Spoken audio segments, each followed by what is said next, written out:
do it.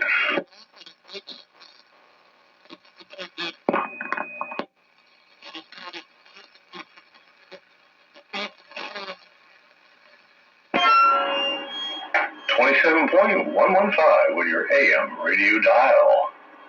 Classic Radio Roundup on Channel 13.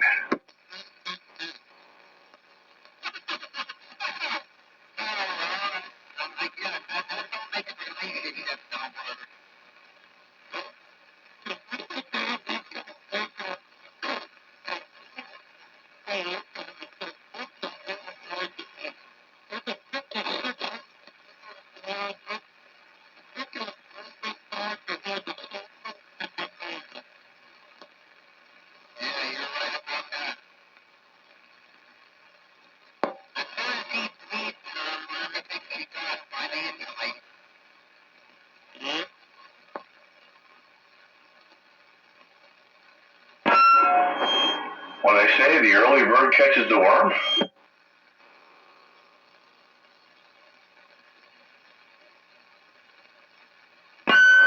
something like that anyway.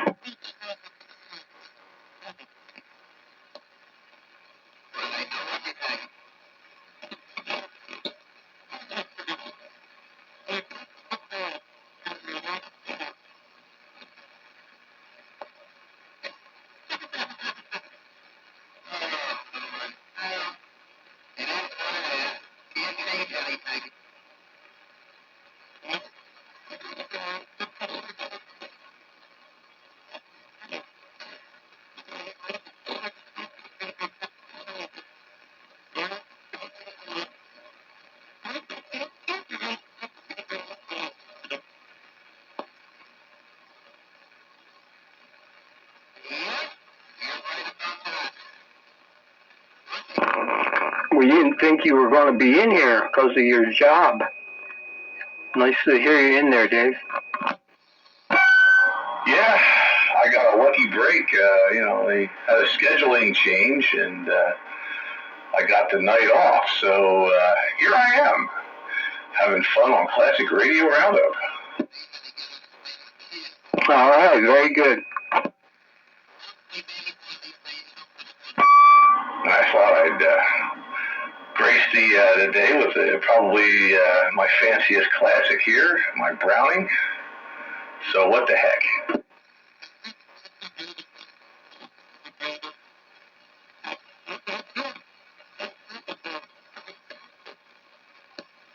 Yeah, it sounds nice. Yeah, unamplified D104 and all that good stuff. Okay, you're not using like that stick mic that the Brownings used to come with? Those things are rare as hen's teeth, at least ones that work. No, I got this. It came with an unamplified D104. And I have to borrow the head off of my Silver Eagle because the head for this mic is kind of dead. The element's bad in it. Yeah, Roger, it sounds good. Sounds real nice. Wonder if Rooster will get his in there, run his Browning. I don't know. He hasn't ran it in a while. The ping on his is way too long. It gets annoying after a while.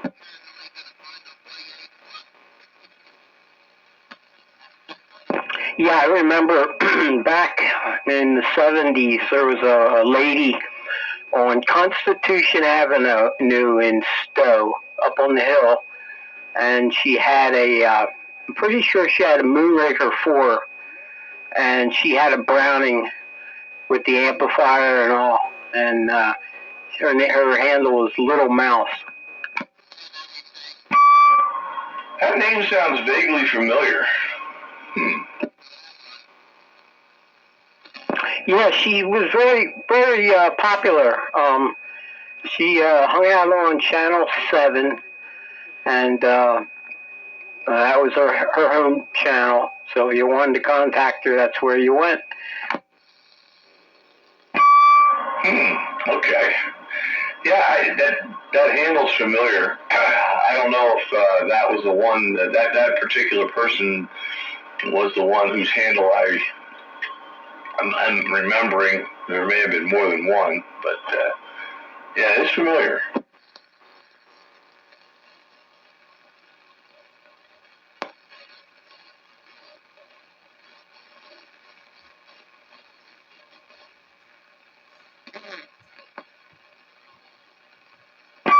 Pete says he'll be here shortly. The video gate's rolling. Rolling. But, yeah. Oh, my power output's not out very far tonight for some reason. Wonder why. Oh, I know why.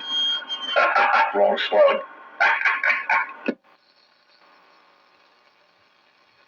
You had the wrong slug in your meter. Yeah, I got the 1,000-watt slug in there. I wonder why I'm not putting out. Yeah, I guess I wouldn't.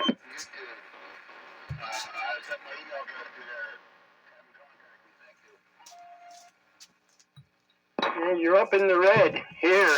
I have no problem hearing you. I'm running a CBS 1000 Cherokee with a handheld Chrome D104. Oh, they're nice radios. Yeah, I like it. It is a nice radio. It has a lot of channels in it. You know, I modified it when I got it, and it works pretty good. It just needs lamps in the front. It blew out all the lights in it. Countywide. There he is. Yeah, that's one of those ones where you clip a resistor or something out of it and it'll do 10 meters and everything else. Yep. Yeah, that's a nice radio. I like that. Hello, Alley Cat. Hello, Sandbagger. Countywide Radio on the air. Hi, Pete. Yeah, so, yeah, I guess this is yeah. We still have one more classic radio roundup before Thanksgiving. I should be around for that one, too, because there's no work on Thanksgiving. Yeah, and something must be going on the ionosphere because there's no Skip tonight. Yeah, there was a lot in there earlier, though. Yeah, last week it was going on until past 8:30. Maybe we're getting one of those CMEs.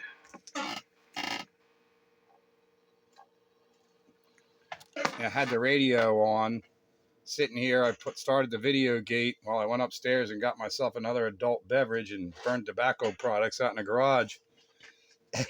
And I think I had the audio. It's a little too loud on the Titan because I came back in from the garage and I could hear you talking throughout the whole house, and then the wife's hollering, "Can you hear that?" Had your volume turned up too loud, huh? This thing's got some serious amount of audio.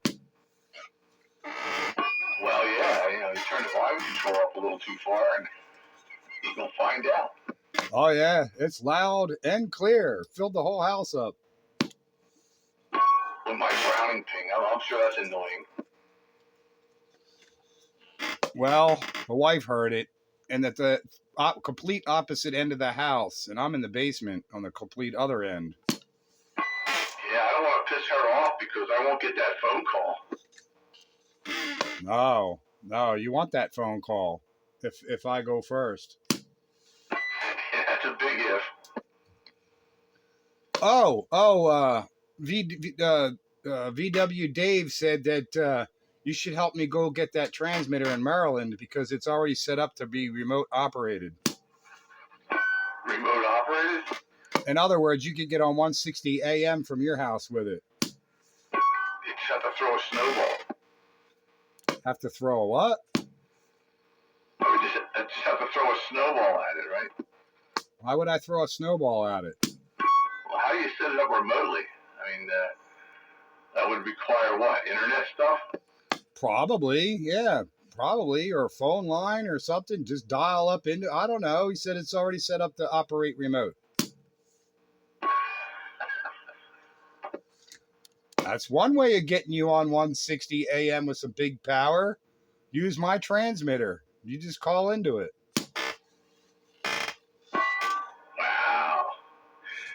wish I had some time. Yeah, I could make the time to go get something like that. It's just not going to fit in my Civic. Yeah. Yeah. Now, if I was retired, oh, man, retirement would solve a lot of problems for me. I'd even take a day off on a weekend, on a Saturday or something, if you could be available. It's a pair of 400s modulating a pair of 400s. I can't believe they're not going to sell that thing. I mean, it's worth something. Well, the guy is on hospice, and he wants to give it to somebody who knows he's going to use it. He doesn't want to sell it. He wants to give it to somebody. And it's in a very small circle of people that know about it. And there's right now 3 people know about it, and I'm the only prospect. They want me to have it. Dang it. Well, we'll have to see what happens. With the holidays and all that kind of messes a lot of things up. But I should be able to free up a Saturday somewhere along the line. Or a Sunday, whichever. But, I have to know when, Well, I could do either of those days. I'll work around you. If you pick one, then I have to let them know reasonably quick that I want it. Otherwise, the circle's going to get widened until somebody grabs it. What does that thing require for power? It says you can plug it into the wall. It prefers 220, but I would put a 220 outlet to it. I find that hard to believe. 110. I'm thinking it's a broadcast transmitter. I'm thinking it runs on 3-phase or something. Well, from what I understand, it's a modified broadcast transmitter to run on 220. No, I don't think it's 210. It's 220. Yeah, 220, 221, whatever it takes. Yeah, well, if it was here, I'd wire up the 220 to it. It's not that far away. It's on the other side of the wall. Yeah, I would think that would be the minimum. But that thing probably draws at least, 20 amps or something at 220 volts. Nobody says you got to run it flat out. True. I heard a breaker. Go ahead, breaker. Breaker, the window is open. The breaker, go ahead.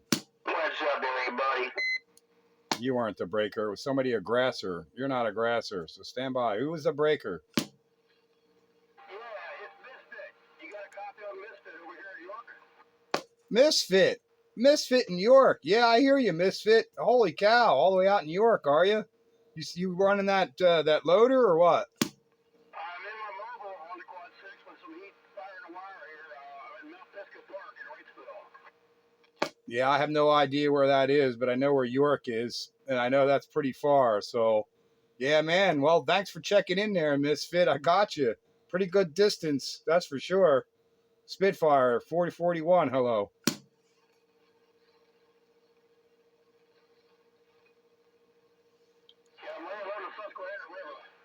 Roger, right on the Susquehanna River. I don't suppose any of my locals can hear a Misfit besides me, then, can you? He's at the back of my beam. No chance. No, I have nothing. For sale, and I wanted to purchase it for Monday if possible. Monday morning or Monday afternoon. I remember him saying he has Mondays off. No, I can't hear him. Yeah, the locals are all telling me they can't hear you while you're talking, so go ahead and say what you just said. I only got parts of that. Spitfire has a radio I want to purchase from him on Monday if it's doable for him. It's an FS23, and I think probably put my email address in one of the YouTube comments. Oh, yeah, well, somebody beat you to the FS23. That's already gone, but I got some others if you might be interested. I don't know what else you might be interested in, but I got other stuff. Yeah, but that was, that was over a month ago. And first one with the cash is always the king. Sorry about that, but that's life. Yeah, I have no problem. Like I said, if it's gone, no biggie, no problem. Maybe you can move it. But if you have other stuff for sale, maybe I might be interested in something else. Do you have a pen and paper? I'll give you my phone number. You can text me and we can touch base then. Yeah, all right. Yeah, hang on one second. All right, go ahead, man. I'm ready to copy. 717-434-7329.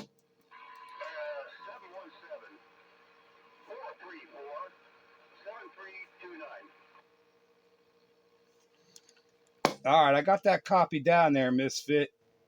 It won't be tonight, but tomorrow I'll send you a text and we can start communication there, and I'll tell you what I got to offer, and if it's anything you like, we'll work something out.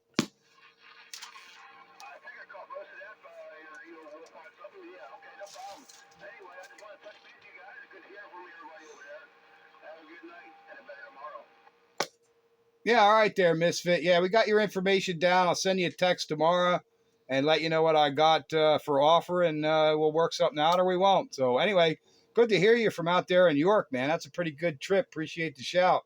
Take care there, Misfit. We'll give you a text tomorrow. Spitfire 441. Hello, Misfit. I don't know if you can hear me or not. Good evening, Misfit. Old JR up here. We hear you pretty good, actually. Misfit, you got a copy on JR?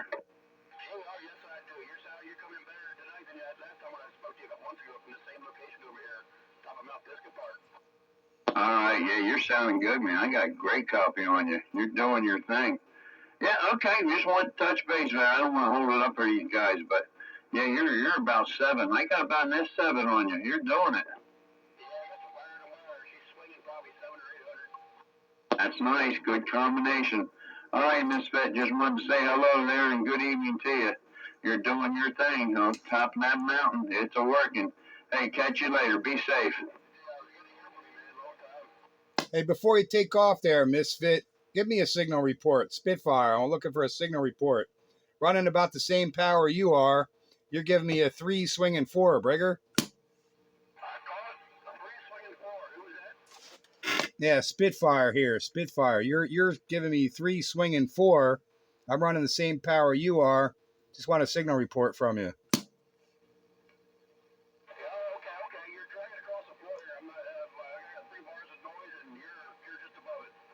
All right, as long as I'm above the noise, it's all I require. Get above the noise and you can hear what I'm saying. That's a good deal. Yeah, you're coming down here a solid S3 swinging 4. Got you on the video gate so you can check that out tomorrow. See how well you're coming in on my Tram Titan. Take care there, Misfit. Nice talking with you. Countywide Radio, the Spitfire.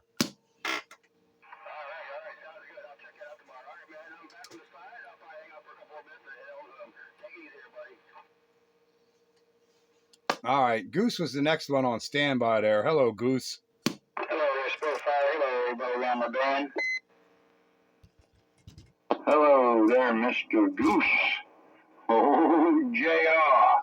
Saying hello. What's up there, old JR?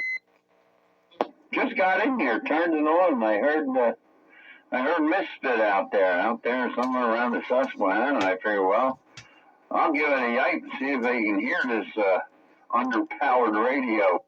That's a pretty good trip from anybody out here to make it out there to the Susquehanna River. Holy. I think I heard of it. I could turn the beam around. Yeah, that's a pretty good haul to get out that far. Yeah, New York. Yep. I was talking New York. That's not New York. It's not even in the same direction as New York. New York. He's transmitting off a backhoe. I thought you said New York. No, York, with no new involved. Just plain York. Okay, York. Got you on York.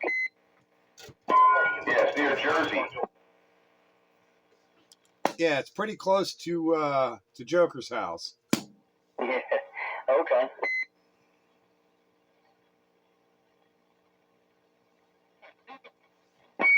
Yeah, we have York and we have New York. They're like, neighbors. How far away is that, do you think? 50 miles? Nah, I don't think it's that much. Maybe 40 or 35 or something like that. It's a good ride. Yeah, it's going to take over an hour to get there from here, driving, even on the turnpike. Yep. Lucky the RF doesn't have to take the turnpike. Well, there's no toll involved. That's the only benefit. Hello, Sam Byer. I say it's closer to 50 miles than it is 30 miles. Hello, Goose. You can hear me? Anyway, no, you work. That's just on the other side of Lancaster, so.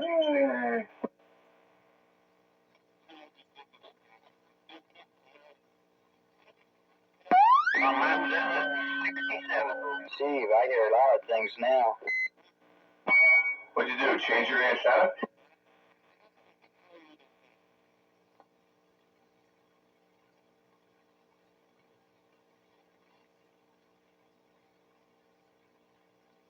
It is 59.77 miles from my house. That's funny. I just looked it up too. It's 65.5 miles from my house. Oh, that's right. I keep forgetting you're 10 miles further away than I am. I'm thinking about how far it is from me. Well, it's 65 miles from me. That puts it 55 miles from you. So the 50-mile guess was a better guess than 35. Yeah, I know we used to have a bad habit of overestimating distances back in the day. I guess I'm trying to pull back from that. But then again, York is on the other side of the Susquehanna River. So if he says he's in Hallam, there it is. I see it. He said he was in Hallam, so that's still on the other side of the Susquehanna. So it might be 55, 60 miles. That's not too shabby. I like my 85 foot in the air antennae. Yeah, and all that extra gain from the wall socket. Well, that gives me my forward gain comes from the wall socket because I'm not getting it out of that antenna. That just gives me the ability to get over the horizon some. That's right.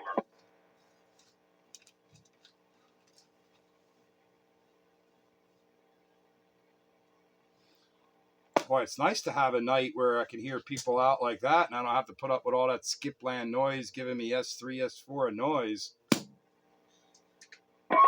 Yeah, that's the cool part when you can actually talk distance ground wave,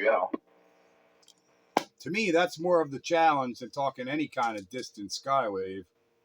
Skywave depends on Mother Nature. Ground wave depends on your equipment. Well, it also depends on Mother Nature to a point too. There are nights when the conditions for local get better or worse. Yeah, but it still takes good equipment to take advantage of it. Where you don't, it's not as important to work the skywave at any kind of distance.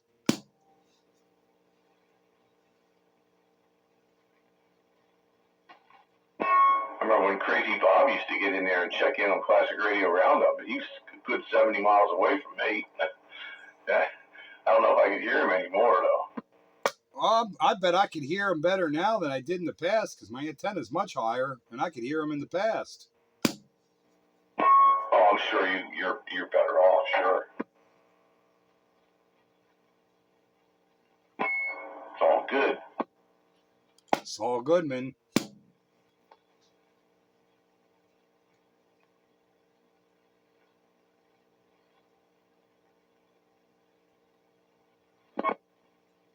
That's right. Hello, JR. Hey, good evening there, Alley Cat. Didn't know you were in there, bud. Hope things going well for you there, man. What's up? Yeah, it's going pretty good. I'm running a CBS 1000 with a handheld D104 tonight. Wow, that's not sounding too shabby. That sounds like a good combination, too. Good deal. That's awesome. Not too many Cherokee radios out there, and they made that nice base station and like a couple of walkie-talkies, but not much else. Wouldn't mind having that walkie-talkie in my hand. Yeah, that's nice. All mode and 10 and 11 meters. Oh, yeah. I had the 6-meter Cherokee walkie-talkie, and I was at a yard sale once, and I had an extended whip on it, so it wasn't the rubber duck, but it wasn't a full-size antenna either, but worked Florida off the damn thing. Can Conditions, conditions, conditions. That's the one and only time in my life I can think of that I worked any kind of skip off a freaking walkie-talkie. There are people that claim that they've done it, but I always seem skeptical of that because heck of it. Back in the day, it was hard enough to get any skip on a base station barefoot. It always seemed like you had to have at least 50 watts to get anywhere. Yeah, I did it 5 watts, FM, 6 meters with a 25-inch antenna. An eighth wave. My older brother, wow, man, you guys don't know him. He did it with 100 milliwatt walkie-talkies out there in Pewtown. I believe it was Texas, actually. 100 milliwatt walkie-talkie. It's an old style walkie-talkie. I can't remember the name. It started with an XX. I don't know. I'd have to ask him. He knows what it was called. But I know he did that with a 100 milliwatt walkie-talkie. My rinky-dinkiest 11 meter skip that I can ever think of is when I was running the two-wheel mobile. I had some 2-pill on my Harley using the Harley radio and the Harley CB antenna, which was crap, and worked skip off of that. And I think that's about the rinky-dinkiest I'd ever done.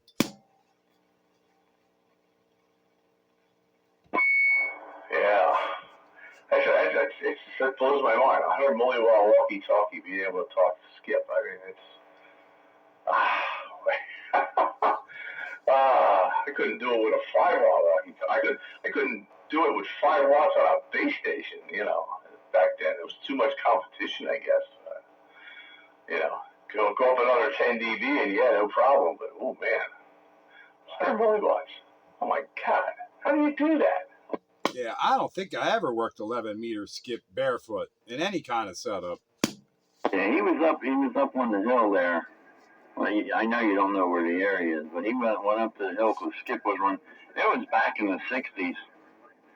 I was only a little half pint. It was back in the 60s. I'm going to say upper 60s, 68, somewhere around there. But yeah, that's the deal. I mean, he's up on that hill. It was funny. He was yelling. As I remember, he was yelling, but he got the deal done. He was surprised that when he was all done, he come running back telling my dad. Well, okay, 68 makes sense because that's when the sunspot cycle peaked the last time around. 68 was about the time. And back then there were a lot fewer CBers and a lot less noise, so maybe that made it a little easier to do. Oh, I'm sure. Conditions, conditions, conditions. I've gone down to 5 watts on 29 megahertz AM talking to Europe on my 3-element Yagi. I've never, well, yeah, 5 watts is the lowest I think I went. I think the other guy went to 1 watt, and I can hear him on 1 watt. That's recently when the conditions were really good. I worked Florida on 6 meters with 1 watt into my 3-element beam, but Well, I did Florida FM, 5 watts and a 25-inch antenna. Yeah, I think I have probably talked Skip barefoot. Now, I talked to 1490 when he was down, racing. I think he was in the Carolinas, and I was running my President, my unit N2510. So I was sort of barefoot. It was 10 watts, I think it was putting out. So twice your normal CB output, but that's only 3 dB. Another one that comes to mind since we're talking about this is right after I was first licensed on 6 meters, I threw a dipole up out my back window in Bridgeport and worked California on double hop E-skip on 10 watts of the 736R and a dipole.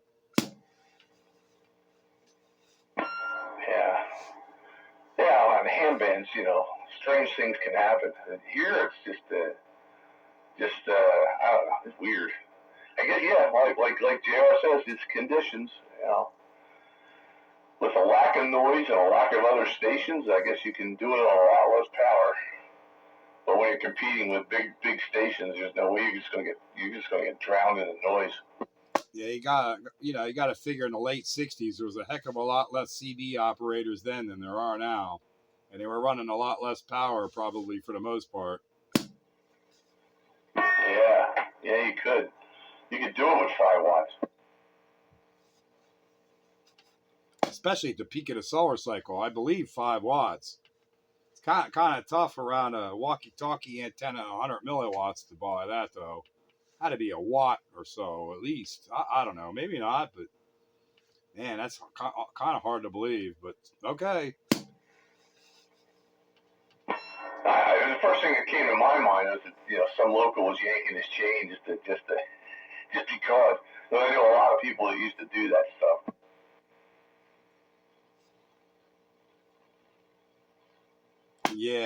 Yeah, that still goes on, and I remember people doing that back in the day.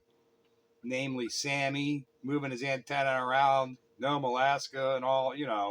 And he'd reel them in. Oh yeah. He'd vary his power, move his antenna around, and tell him he was in Nome, Alaska. They bought it every time.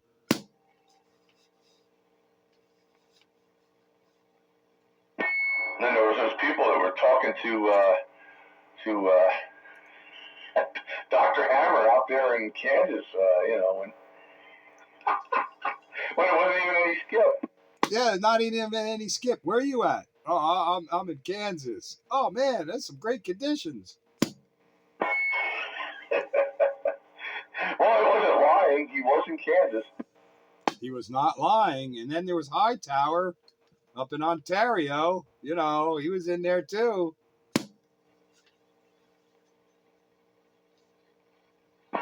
And get that AM transmitter hooked up, man, and get all these guys lock in again.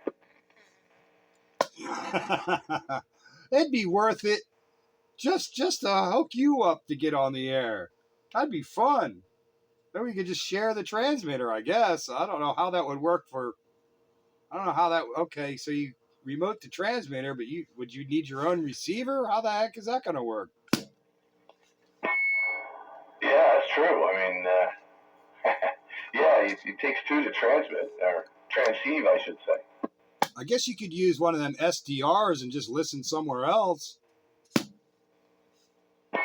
Well, I'm gonna have to get to work and see what I can do with some kind of a long wire.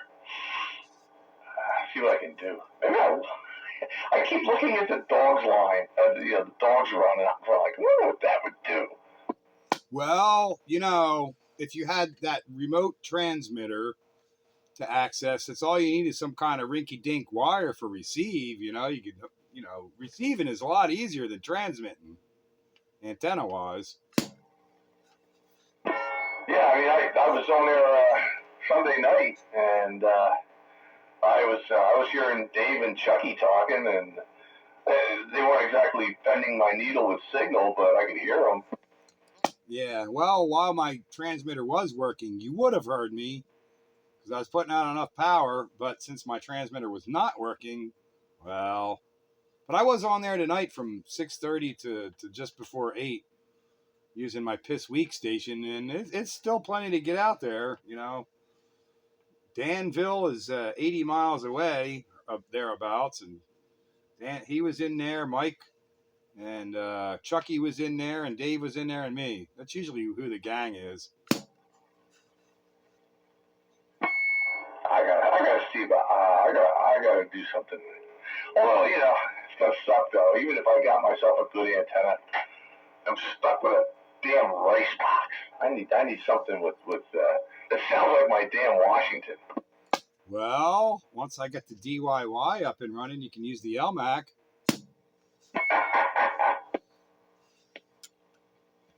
Well, I'm going to need the LMAC for backup, for at least till I start trusting the DIY, but I'd loan it to you if you wanted to use it. Yeah,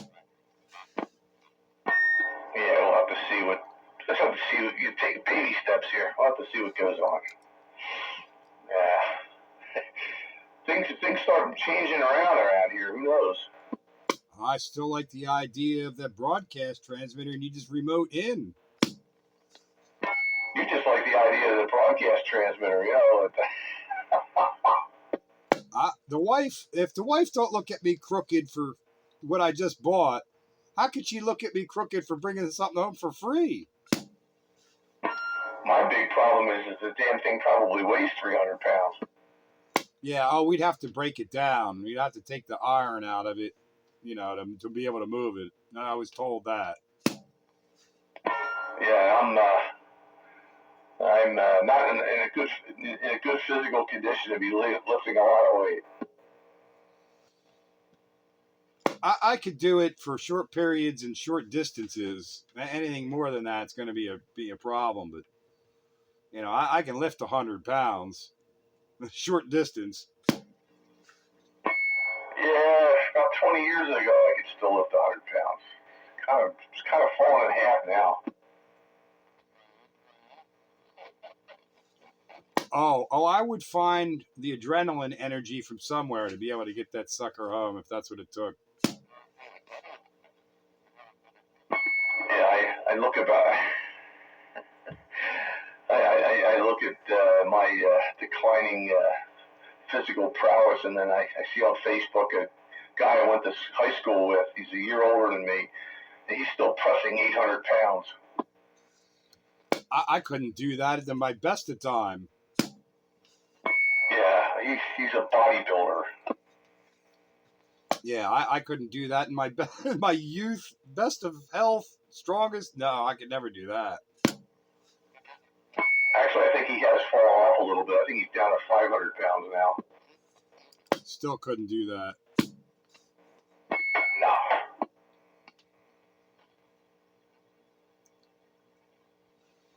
Anyway, the prospect is kind of intriguing. I've always been keen on the idea of a broadcast transmitter. And then, you know, there's one just for the grabbing. Damn, and it's already converted to 160. Yeah, I know. I got a 220-volt outlet in my basement. Well, we'll put it over your house and we remote it from there. Nah, well, yeah, you've got the antenna. Right. It would be better off here because I got the antenna. You can put up more than one.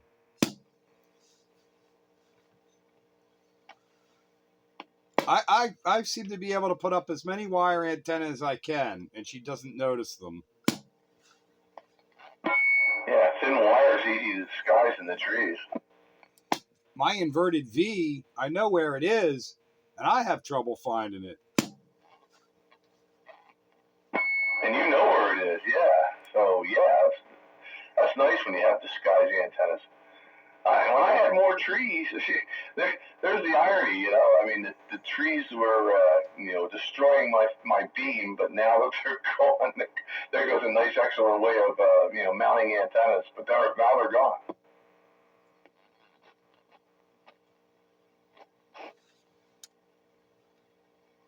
Well, I plan on putting up a 160 inverted L here because I'm going to try to make the UK on 160, but I need a vertically polarized antenna. So I got a guy on the other side who's going to do the same thing, and we're going to try and make it across the pond on 160. Hey, Spitfire. Countywide. Misfit just texted me and gave me his information, I guess, to send to you. Can I send out it to Wayne, and then Wayne can forward it to you? He gave me his phone number over the air. What else do I need? I got his phone number. Okay. All right. Yeah, text him back and tell him I'm entering his info into my phone now. Speaking of which, where's Wayne? You picked up a breaker in there, too. I'm right here. Oh, there he is. Hiya, Wayne. Hi, Pete. Hi, Mark. And the rest of the gang, Dave. I'm here listening. Hi, Wayne. Any update on your antenna situation there, Wayne? No, it still needs to be taken down and fixed. Okay. Status unchanged. And JR said something about a breaker. There's somebody out there. Go ahead. Go ahead, Breaker.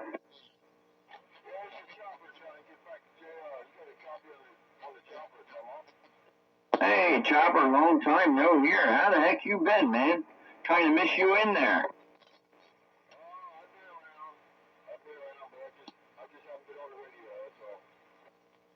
Everything's okay, right? All right, good deal. Yeah, we got a crew in here tonight, but I guess they didn't really hear you in there. But I thought I heard you in there peeping.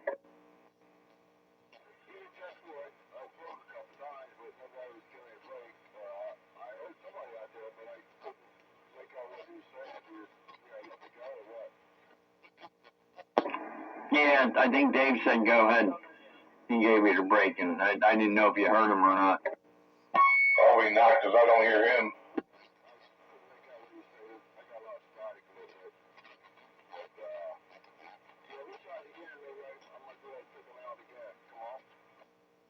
Yeah, he says he don't hear you, so he doubts if you hear him.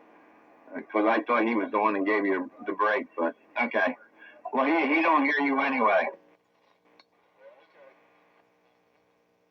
All right, Chopper, I'm not going to hold it up for these guys, but hey, thanks for popping in there. Always good to hear from you, my man. You take care. Maybe we'll catch you in there on this weekend.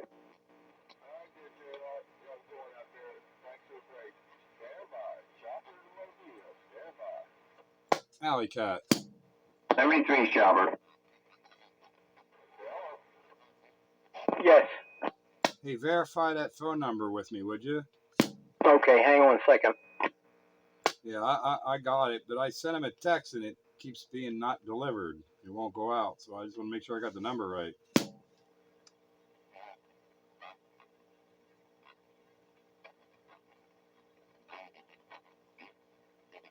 Okay, you want me to tell you what it is? Well, I got 717-434-7329. Is that right? That's it. Yeah, I'm sending texts and it keeps telling me not delivered. I don't know why that is then.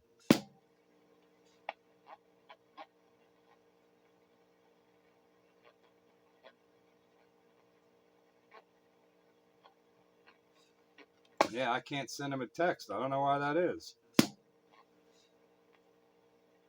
Yeah, I have him in my Facebook, and I don't have any problem sending stuff to him. Yeah, this is his phone number. Well, maybe I need to get on Faceplant Messenger with him and try that way. So if you have some kind of faceplanting way of talking to him, maybe I need that information.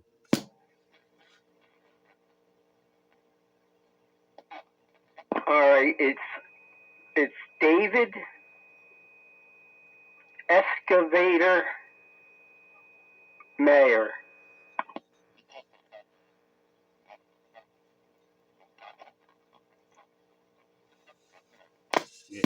Yeah, hang on. I'm gonna need that again because I wasn't prepared. David, is this one word? I assume excavator.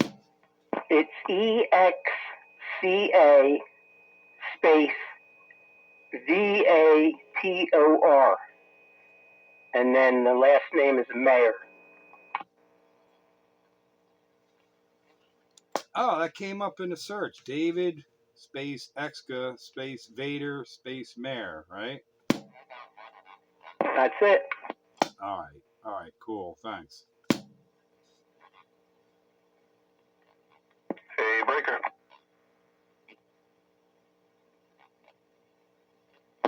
Go, Breaker. Meatball Bandit here on the console too. Good evening there, Meatball Bandit. What are you on now? What's going on, fellas? I'm on the SB console too. Ah, The old SBE. Me too, but I got the 3. But anyway, we'll let the guys get back to you there, Meatball. Roger that. Hey, JR, where was Chopper located? Chopper was down there, I want to say Devon, but it's not. Downingtown. Oh, okay. Yeah, he's off the backside of the beam, too. All right, that explains that. Yeah. You hear Meatball Bandit? Yeah, I hear him fine. The beam's kind of got him. We're close enough, anyway. Hello, Meatball. Spitfire. What's going on, Spitfire? Yeah, I hear you, obviously you, JR. Is Joker in there? I definitely hear Alley Cat, too. Yeah, Meatball, how you doing, buddy? Yeah, it sounds like you're not pumped up enough here. You're kind of in my noise level tonight.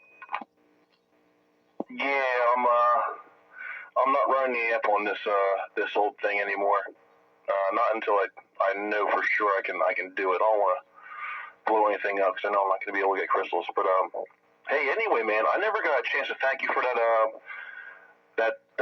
brush that you sent over here with Paul. Oh, you're welcome. Yeah, it's just a little trinket gift that I thought people would like, because it's just a neat thing that to use when you're, because your radio equipment gets dirty. Yeah, well, it's just proven itself handy in more ways than I can think. But yeah, man, thank you very much. I'm definitely keeping that away from all my dirty, dusty stuff, like the bad stuff at the very least. Okay, cool. I got an old electric razor brush I keep around for cleaning the nooks and crannies on my radios. Yeah, they work too. Yep. Yeah, man, the dust gets in these things, and it's hard to get it out. It gets in everywhere. Yeah, I'm a little bit OCD that way, and there's little nooks and crannies. Some of these radios, like, yeah, like this. I sit here with my little brush and I brush out all the little nooks and crannies. Like, my bedroom could be a mess and need vacuuming because it's all full of dog hair, but my radios are spotless. Yeah, that's right. Yeah, it's better than a toothbrush, that's for sure. But yeah, I'm gonna step off this side, let you guys get back at it. Meatball, you're in Trooper, right? No, I'm not here in Trap. That's what I meant. Trap. I'm sorry. That's what I meant. Trap. But yeah, I just trying to keep it straight. Yeah, you're in here regular enough. I just want to be sure I remembered. Yep, all good. What are you writing down on the list? No. I just try to implement this stuff in my brain so I remember where people are at. Oh, yeah, roger that. It took me a while, too, but it's just one of those things for me, man. Unless if I meet you in person, it's different for me, but, on the radio, it's tough to, try and remember people and where they're coming from. Yeah, you got to be pretty regular, and you're at the pretty regular point now. I really need to know, that I got it all straight. But yeah, I'm getting there. I'm pretty close to having you in the permanent memory.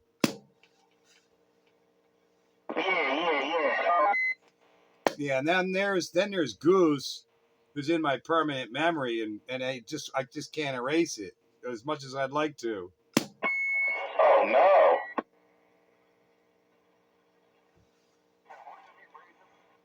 But he got imprinted in my permanent memory some 30 years ago, so it just won't go away. Yeah, he's like bad Chinese food. It keeps repeating. You don't got an old meter laying around, do you? A good one? Say that again? You don't have a good meter laying around for like a Cobra 29? Man, you are so distorted now for some reason. I can barely understand, but you want a meter for a Cobra 29. I probably don't have that. How's that, any better? Yeah, it's better, but I probably don't have a Cobra 29 meter because I never had a Cobra 29. Okay. Yeah, I got this old Superstar 1981 Superstar. Looks like a President Grant. He needs to turn his mic down. Yeah, you're way distorted, overmodulated, something strange going on. You were fine in the beginning. Whatever you did, you ruined it. I found this new microphone out. How's that? Any better? Yeah, you need to come down a little bit more. Alright, hold on. Just adjusting me back. How's that? It got less, but still not really good. Alright, how's that? Now you're getting there. You need to go a little further. I don't have no audio left. Dude, I'm not kidding. You're still on the verge of overmodulating. I'm not kidding. You can go a little bit more, even if it's just a little bit. Alright, how's that? Not now. You're fine. You're loud and you're not distorted. You're fine. Okay, yes, this is old as static. Echo Max 2000. Squealing. Yeah. Now, but you got a squeal or something going on there. Let me switch mics. Yeah, I don't think that mic likes that radio. It's Goose. What do you want? Throw it out the window when it don't work. That was Gilligan's radio. We're sending it to Sandbagger so we can fix it. Alright, now we're back on the Silver Eagle. Yeah, that sounds way better.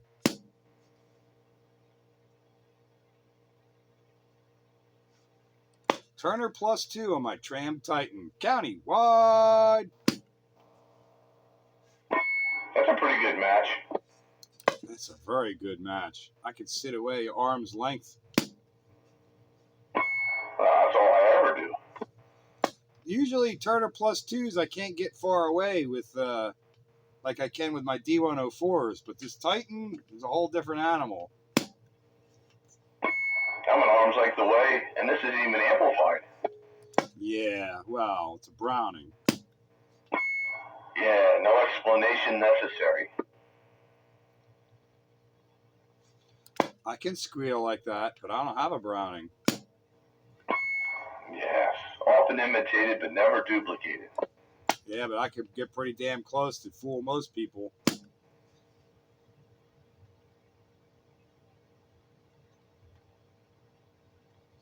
Of course, I got to keep replacing capacitors because they never seem to be high enough voltage. That's weird.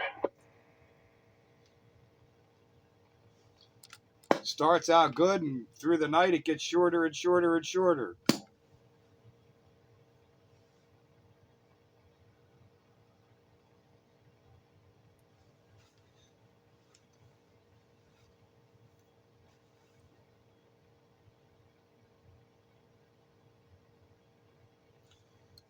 Oh, here's a little tidbit of information you may be interested for future use there, Sandbagger. I'm always interested in stuff for future use.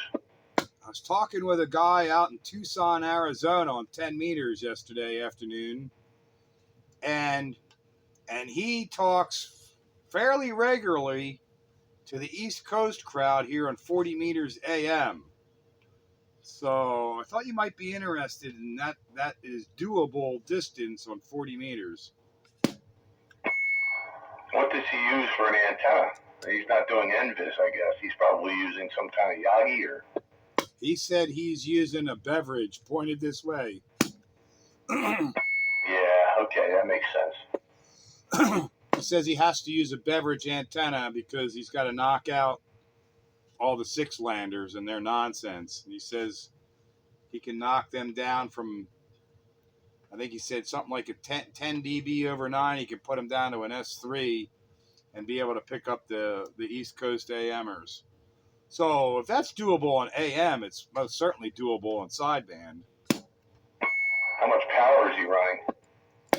I didn't ask about the power, but I imagine a reasonable amount. Probably more than 100 watts for sure. Yeah, well, I know, of course it's doable. And again, it may also be subject to certain conditions too. He says the best time is gray line, his gray line. So around his sunset, and then I guess a couple hours after that for us. He says that's the best time.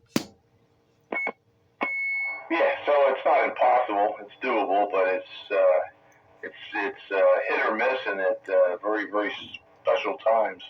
Well, I brought that up the very week, and he says gray line is good, and then non solar cycle peaks in the dark, he says, is good.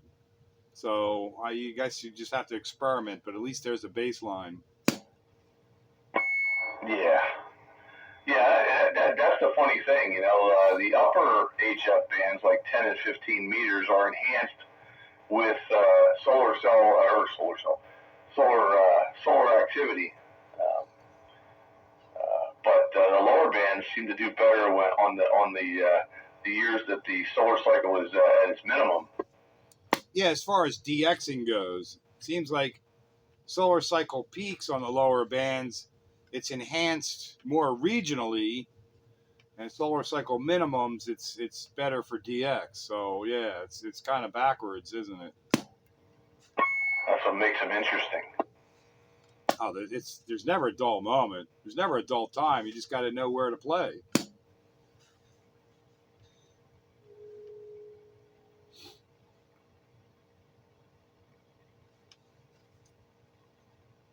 Everybody getting their umbrellas ready?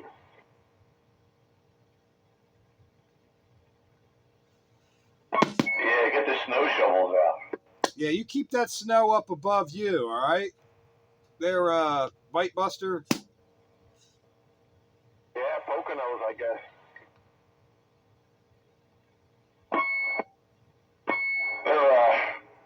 They're actually saying we could get snow here. It's probably not going to accumulate much, but you'll be able to see it falling from the sky. In the grass. Yeah, it may lay in the grass.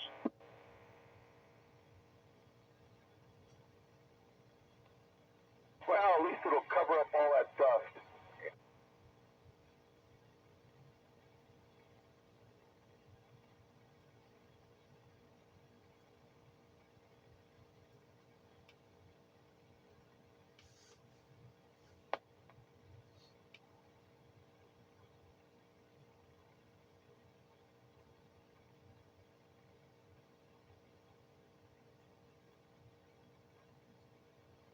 Well, did you get your iodine pills?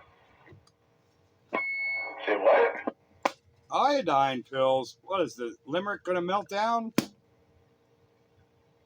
Oh, man, World War. Oh, they'll keep that crap across the pond. Yeah, hopefully. Yeah, right? Hopefully. I'm not ready to die in a nuclear holocaust just yet.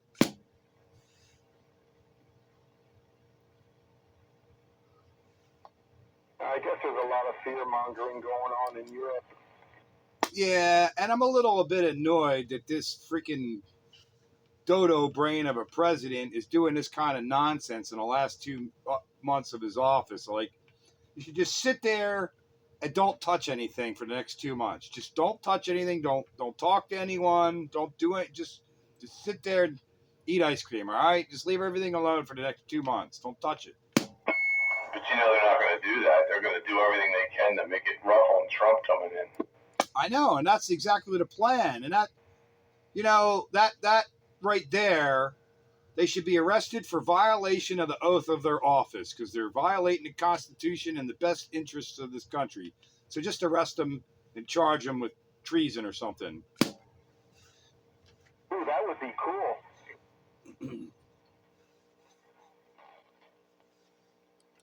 You know, they take an oath to uphold and defend the Constitution, and these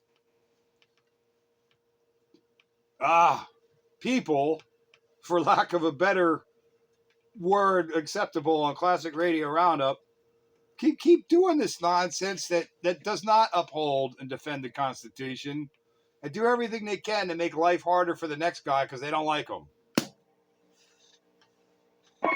That's the way it's going to be from now on, I think. You know, each side's going to do their best to screw up the other side just simply because it's the other side. Yeah, well, they all need to be thrown in jail for treason and constitutional violation. Well, they're doing it already. should not announce who he's gonna, wants to have in his cabinet at all. He shouldn't say anything until he's in there. Yeah, but he wants to get running on day one. He's trying to get things rolling already because he's got a lot he wants to do in a short period of time. But yeah, and then you got these obstructionist J-wagons. I just found it funny that everybody who was kind of prosecuted by the government, while the Democrats were in, he's putting in office somewhere, Yeah, it's pretty good, right? But then you know what they'll do? Just an administration full of felons and criminals. Well, that's what everyone here is anyway, right? What do we do? How do we get here? How did this country form? Oh yeah, we're a bunch of rebels and traitors and whatnot. A bunch of misfit rebels, traitors to the crown. But yeah, we've been challenging authority since the day of our founding. That's right, and it's going to continue.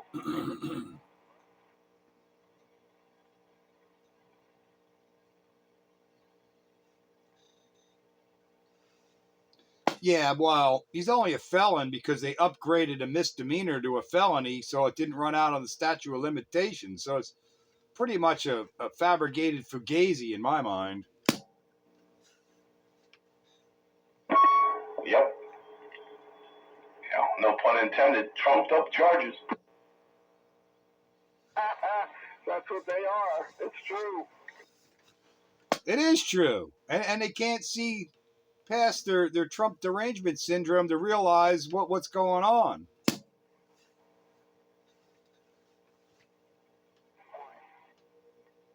Oh, they're all going to lose because of it. Oh yeah, they already got their hats handed to them, and then they're still trying to figure out why. Because we don't take kindly on that kind of crap. No, we threw off a tyrannical government almost 250 years ago. We're not ready to accept another one. Okay. There it is. Oh no, the taxi's off the cliff. It's on fire and rapidly going down the side. Well, we could throw that right in Bite Buster's lap because everything was going fine until he threw the Molotov cocktail in the middle of the road. So the taxi had to swerve, hit the guardrail, and headed over the cliff.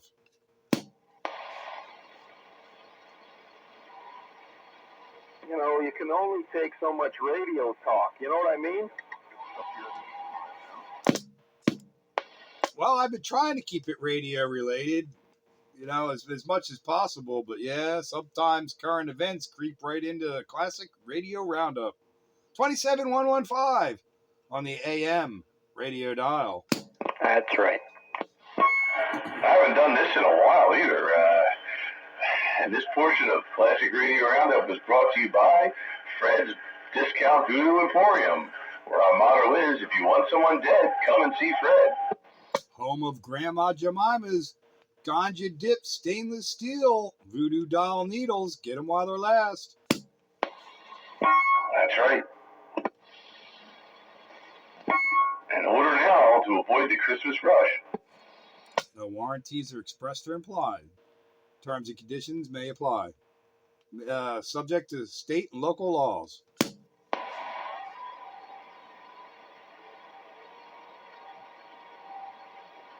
So what local stations could you guys actually DJ at, You could be really on a commercial radio. Oh, I could get on WRDV by making a phone call and get my show back. Yeah, you just have to make sure you don't drop the F-bomb again. Oh, that was a one-time mistake. Most people didn't catch it anyway because it went by so quick and soft. It was funny because I caught it. That is funny because I know you didn't listen all the time, but you happened to be listening then. So that makes it kind of funny. Like I can laugh at it now because you could share in the humor of it. Where it wasn't so funny at the time when my dad phoned me up and I didn't even realize that I did it. I know, that's a funny thing. I heard that and I'm thinking, the first thing that popped in my head is, oh my God, his dad's going to be pissed.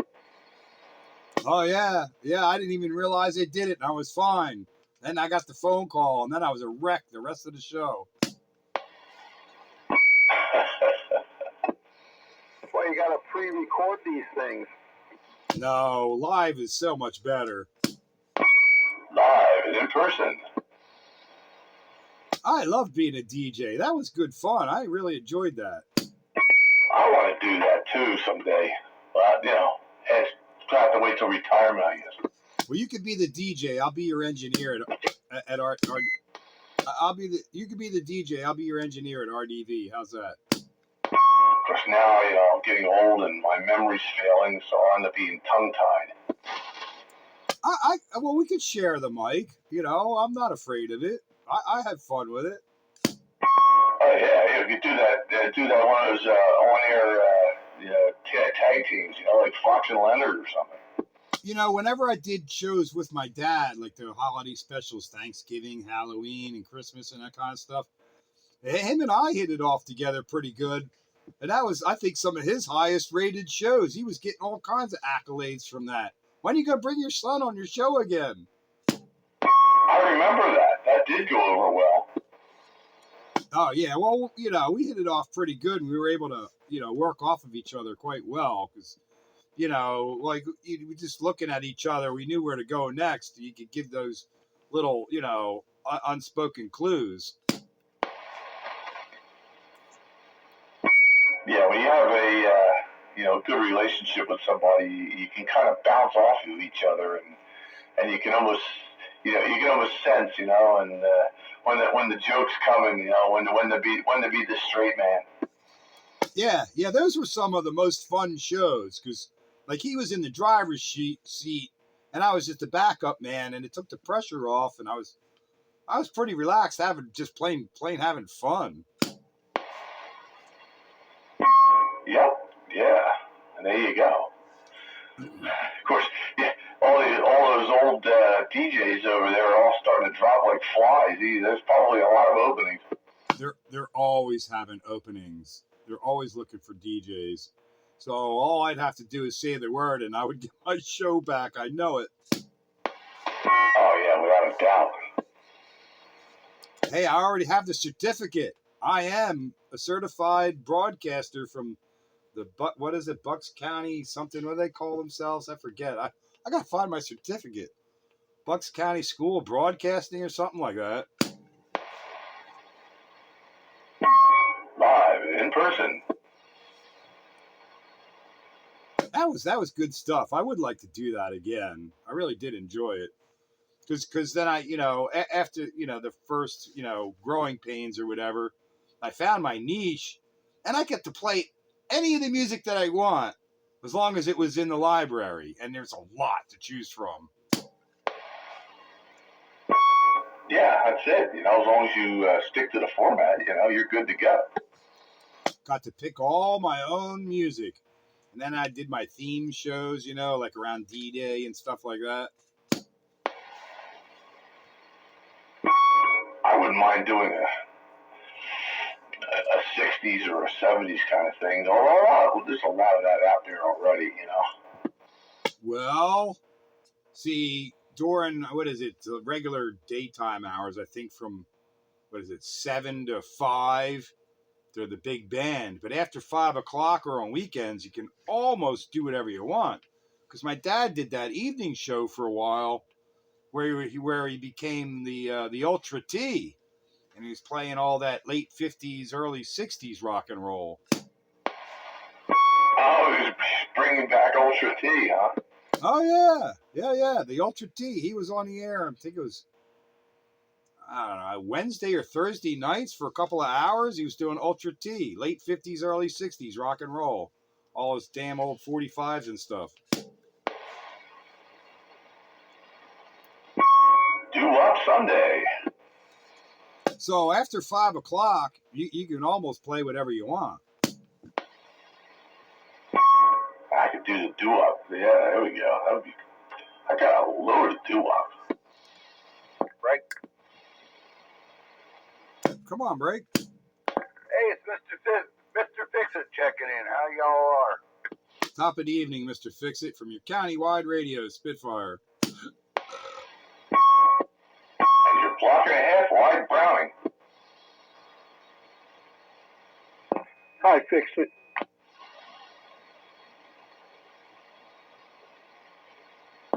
Need to start playing some reruns of the Geeter.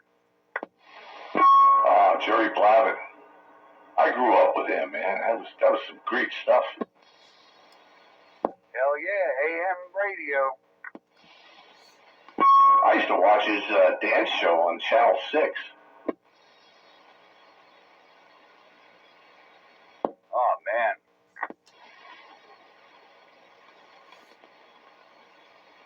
The boss with the big hot sauce.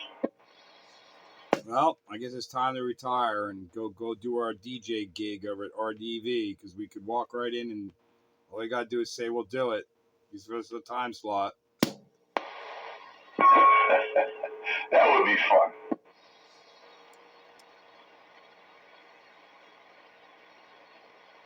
Would you rather have your own show, or would you like to do a duo show? Because that's not really, you don't get a lot of talk time on that station. They want you to, introduce the songs and maybe a little blurb or two and get into the next song.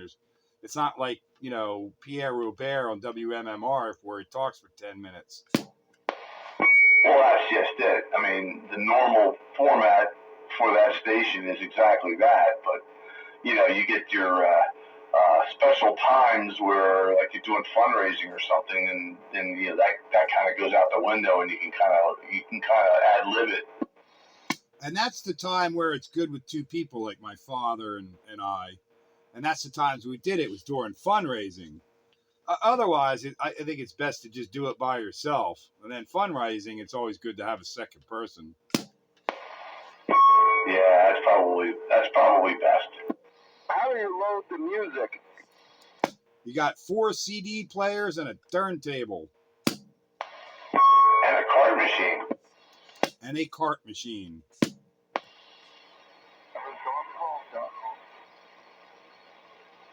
So the cart machine is like a big 8-track or something? Yeah, that's right. It's a big 8-track player with, basically 1-track 8 tracks. That's where you get your bumper music, your jingles, your commercial announcements, Well, actually, the cart machine really ain't used for that anymore, although it is there. All your bumper music, your PSAs, your commercials, and your jingles are all on the touch screen in a computer. That's true. Technology wins again. The touch screen's pretty good. And whenever you get into some kind of trouble, just play another PSA. That's it. Just go over there and hit the touch screen, play anything. Better than dead air. But my way around dead air was always to have instrumental music on the turntable. And then it was always playing. And I get into trouble, I just pot it up. Yeah, like those times when all of a sudden Mother Nature calls and won't take no for an answer. Or CD player number 4 won't play, and you wind up dropping the F-bomb on the air because you didn't turn your microphone off. I gotta watch that too, because I get on these conference calls, these meetings. I gotta make sure my mic is muted, because sometimes I come in here, shut up, would you? And I'm like, oh, my mic is muted. Well, after that, man, I never had an open microphone ever again. I can tell you that. Because, I have my Microsoft Teams and my WebEx and all that defaulted to microphone muted, but sometimes, every now and then, it'll pull a bloop on you and the mic's open, and I'll have to look at it and go, oh, crap. Y'all are talking about 8-tracks. Does anybody remember El Cassette? El who? L cassette. It looked just like a regular cassette tape, but bigger. That's interesting. What were they used for? Same thing. They were out before. They were right before 8-tracks and never caught on. Well, I know. Hell, before 8-tracks, there was actually called 4-tracks. They actually had 4 tracks. But they didn't really catch on. Yeah, I had a music device called a hipster, and it had that L cassette in it. Wow. How about that? Never heard of that one before. Yeah, it was a 4-track little cassette.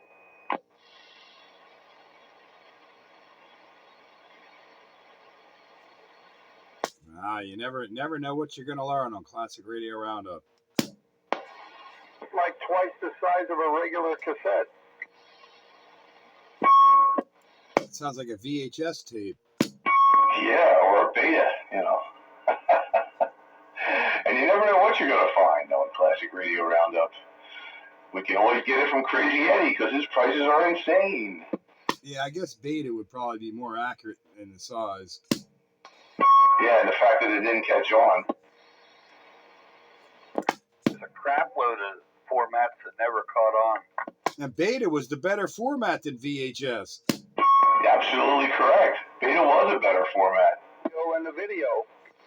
And then there was the laser disc that didn't catch on. Dumb. Well, it sort of did. We had some of those where I worked, and they were actually really good picture quality.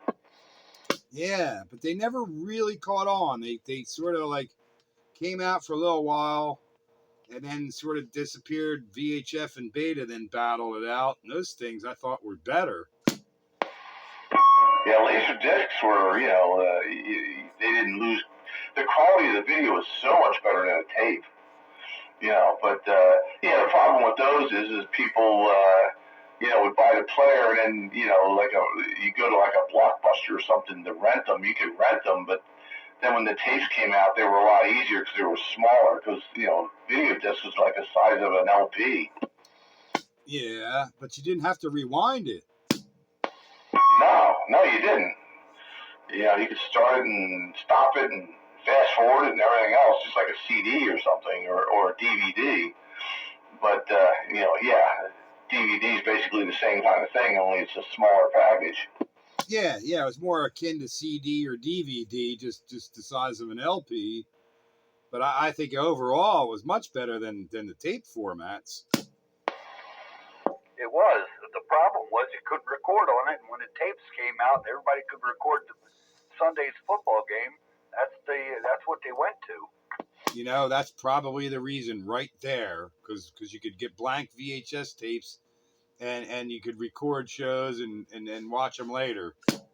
Yeah, I used to have the timer set up. I've been DVRing. Well, before it was DVR, I used to record them on VHS tapes.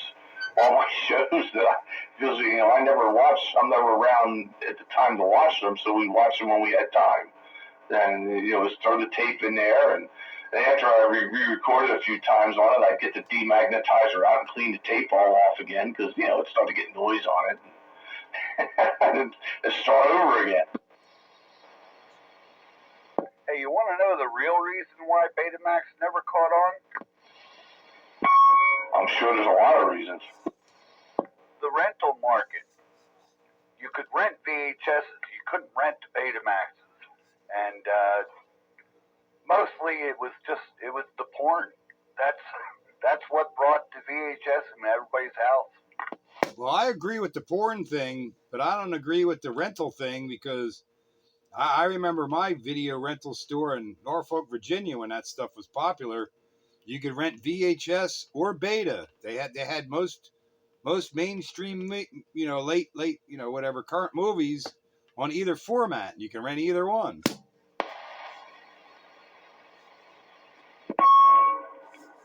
Yeah, I would guess the better rental stores might have had that, but not all of them did. My local rental store in Norfolk, Virginia, because my brother had beta, and we would go in there and rent beta tapes and watch them on his player. And I had the VHS player because it was well, it was cheaper, and there was movies that you could get on VHS that you couldn't get on Beta, but the opposite was true. There were movies on Beta you couldn't get on VHS. So it was like, all right, whose house are we watching movies at tonight? It's depending on the movie we got and the format we got. Yeah, I think movie producers or whatever, they at some point they decided that they weren't going to release any more stuff on Beta, and I think that killed it. But I think he was right though. I think most of it had to do with the rental market. Because if you were just going to buy a recorder to record your own stuff and play it back, it really wouldn't have mattered which kind you got, and it would have been a fair Coke Pepsi kind of comparison. But most people started renting movies and all, and they found that the selection was better on VHS. Yeah, but I know you could rent beta tapes, because I did rent beta tapes. But I think, if I remember right, you couldn't get any porn on Beta. Porn was on VHS. Oh, once again, porn sets the pace. I know people that would swear that that's what made the internet too.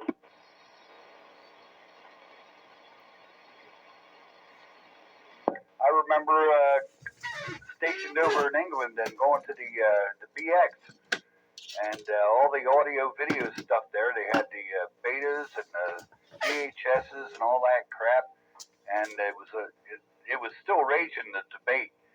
So a lot of people got stuck with things they didn't want, and then they'd get back to the States and find out that I got a PAL unit. Oh yeah, Europe is a completely different video format. Well, look at the tapes that they used for the camcorders, or the DV ones. You got mini DV, then you have what's the other one, high 8 or 8 millimeter? How many more miles to home does yours say? Yeah, well, that's it. Yeah, you had high 8 millimeter that was a better format. Then you had VHS-C, but yeah, and then they went to digital. I remember the first digital format we got over at the BX was a VHS tape that they recorded 4 tracks on the audio portion and left the video blank. Oh, go straight to the light? Oh, they would just use it for audio recording. 10-4. Behind me. Are you not going fast enough for them? Yeah, well, that's what they used to do. Well, my VHS recorder, it was stereo, and it had, I think it had, did it have the surround too? I think it might have. I don't know, these things came out and then flopped, and then they brought out the DATs. I had a DAT recorder for a while. I grabbed it from work. They would get rid of it. It had no need for it. But I sold the thing because it was like, okay, I could record stuff on it. It was perfect recording. It was digital. It sounded excellent and all that. But what was I going to do with it? I couldn't play it in the car. I didn't have a DAT player in the car. So I was like, this is kind of a novelty, and I ended up selling it. Ended up in the same pile as the zip drive. They were very, very handy, zip drives back in the day. They were very expensive for what you got as far as the disc. I also had one of the very, very first CD-ROM burners. Big, huge Philips thing. It was about the size of a VHS player, I guess, and it had a big SCSI interface, and oh man, and it took a long time to burn the CD because it was only at one-time speed or something. I remember wrestling with that SCSI crap. Yeah, and sometimes it didn't work well, but sometimes it did. Yeah, sometimes you got the right drivers, sometimes you got the wrong drivers. It's interesting, all the technology that's that was popular, and now you look back and it was like, wait a minute, now it's gone, and it's like, it wasn't that long ago. Yeah, some of that stuff that we've been talking about, that's all been in the last 35, 40 years. Or even 25, Basically from the mid-'80s till now, we've been through all that technology we've just talked about. Yeah, look at compact discs. They came out in the mid '80s. I got my first CD player in '87, and now they're pretty much like, nah, CDs. What are those? Nobody plays them anymore. Everybody's gone to iTunes and stuff like that now. They stream it. Well, I got my first CD player when I reported to my first ship, so that was in '84. And I still have that CD player. My first CD player, my first CD that I bought was The Flock of Seagulls. Oh Christ, that haircut. Yeah, I ran so far away. That was the first CD I ever bought, and I still have it. Oh, I still have all my CDs too. But then again, I still have all my albums. which is fun. The funny thing too is now vinyl is making a comeback. All these Gen Zers are rediscovering vinyl. Linda's got most of her vinyl. She sold a bunch of it, but she still got a lot of it. She worked at the record store in Montgomery Mall when she was a teenager, so all she did was buy albums. She still got a lot of it. I had a pretty big 45 collection until my last dog ate half of them. Sam Goody. I couldn't remember the name. It was probably Sam Goody, but she worked at the record store in Montgomery Mall. My first wife has all my albums. Oh, bummer. My younger brother had all my LPs. My parents thought it was okay to give away all my crap when I left for the Navy. I'm like, wait a minute, I was coming back for my crap. Well, they got it now. Like, well, that ain't right, but okay. You too, huh? My parents gave away my car. I got back to the States. I had no freaking vehicle because my brother blew it up. Yeah, I had a motorcycle. They gave that away to my cousin. They gave everything away to my brother, my younger brother and sister. I come home and like, wow, I got even less now than when I left home. What the hell?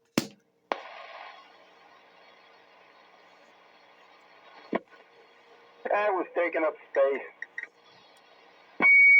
Oh, now that you're back, they can give it all back to you. Yeah, I was only going away to boot camp. I was coming back at some point to collect my stuff. I wasn't like I was gone forever. The least they could have done was ask you if it was okay to give it away first. Gosh. Oh, they gave away all my LPs. I couldn't believe it. I was so mad. I'm coming back for my LPs. Well, your brother's got them now.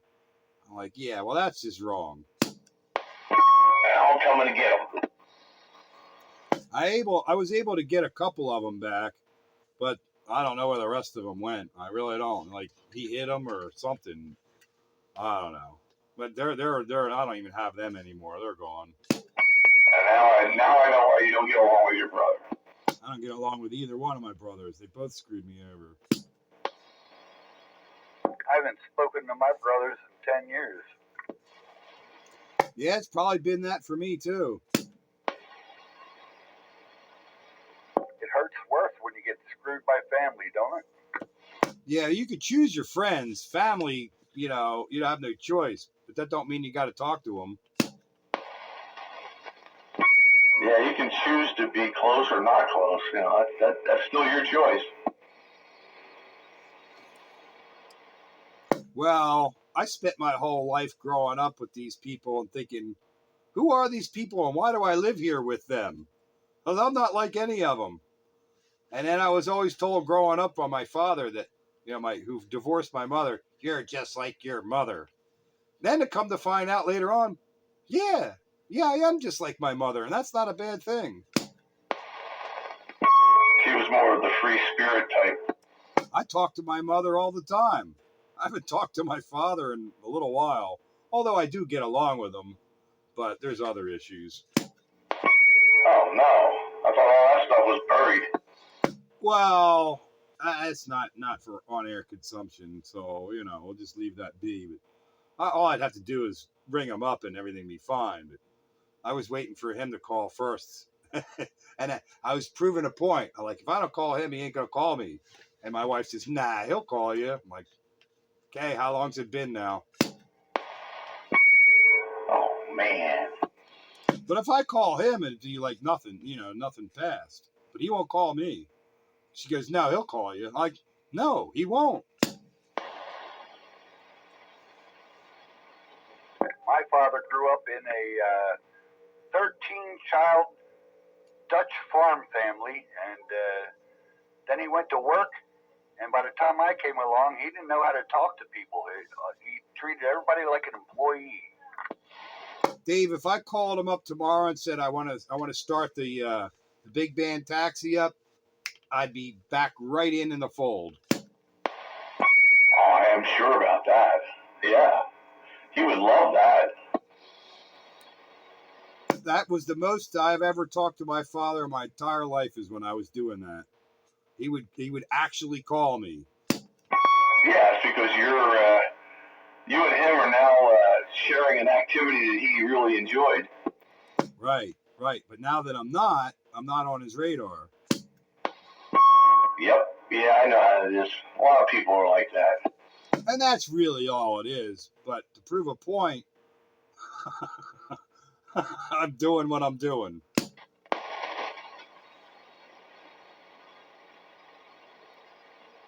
I got to spend the last 6 years of my father's life with him, taking care of him because he had dementia. Yeah, I really probably shouldn't let this go on any longer, because he is getting up there. Although he's still pretty active, it could be at any time, and I kind of would feel bad if I let it go like this. And plus the holidays are coming.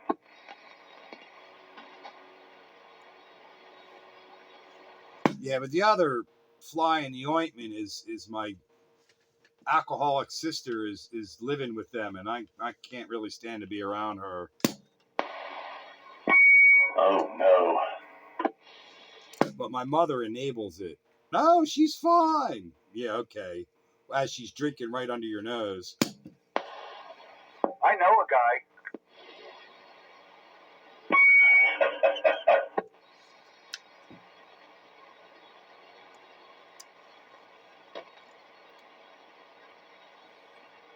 Yeah, I ought to be careful. I never know who's going to listen to these video gates. Ooh, that's a good point. I really should be careful what it is I say sometimes.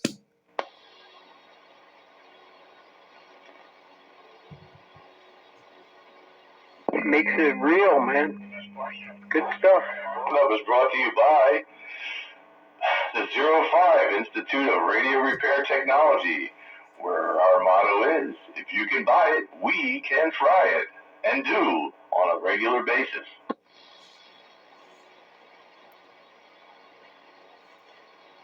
And if we can't blow it up, nobody can.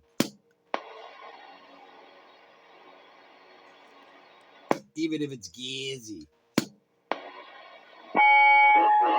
It gets gazy right before we blow it up. We used to put 220 on shit just to watch it fry, just for fun. Break. Joker! Good evening. Classic Radio Roundup. An hour and a half late. Hey, how'd that sonar work out for you? Well, apparently okay right now. That's what I'm on right now. How does it sound? Oh, yeah. I was hoping that was it. Oh, yeah, that thing sounds beautiful. What mic are you running? I am running my usual D104. Yeah, that radio needs a little more gain, I guess, because it's not blasting loud. It's actually nice and clean. It would be train-approved audio. Yes. Well, the funny thing is, I was on the other night with my. I'm actually running the D104 with my little amp. I was on with it the other night. With actually 2 nights ago, I guess, with Beezer, and he said it sounded horrible. So I tried a few different mics, and he says none of it worked. And then I was on it last night with my 503, which is my big amp, and then all of a sudden it stopped transmitting, and everybody said it sounded horrible. So long story short, I switched over to my small little amp with this D104, and apparently now it sounds okay. So I think my 203 was kind of dying on me, because it was doing the same thing that it was doing on my President, where I'd key up and it would show that I was keying, but it wouldn't be transmitting juice. Is that one of those MOSFET amps? Oh yeah, MOSFET. Ew. The other thing you got to be aware of, especially if you're changing amps like that, they're all going to have a little bit different input match. So you got to match that radio to the load. It has that little final tuning on the back. So something you need to be aware of from solid state radios is tube radios usually have them little tuners. You got to tune it. Yeah, Trey was telling me about that last night. I had no idea about any of that, and he explained it to me. And I'm still trying to comprehend what he actually was telling me last night. I thought I pointed that out to you, but maybe I thought about it and it didn't. But there's a little screw adjustment on the back there, and you just key up with no end. If you're just going into your antenna, just key up for maximum output.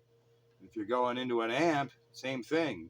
Key up with the amp on and tune for maximum output without changing anything on the amp. Just tune that till it goes max, and it'll be happy. Well, with the amps off and just my meter, the Sonar and the Metrotech were putting out the output power that I thought they should be. Yeah, you still got to tune for the peak. It'll make everything happier. You can get away with it not being peaked, but they're happier being peaked. Okay, yeah, I think that's what Trey was telling me last night. Okay, well, I was gonna say this. The Sonar right now with this the little amp seems to be working okay. At least on my meters, it looks like it. Did you tune it for maximum output with the amp on? Just tune that, and it's basically a final trim or tuning. No, honestly, I did not. Yeah, just take a second, go up or down a channel, key it up, take a screwdriver with the amp on, and just rock that thing back and forth till maximum output.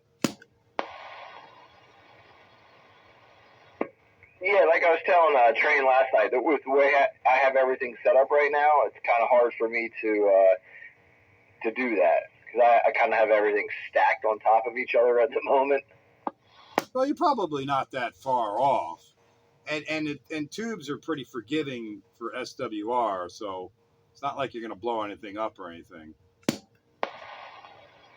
Yeah, 10-4. Yeah, like I said, told Train last night, once I get stuff more situated in this room, I'm gonna do that.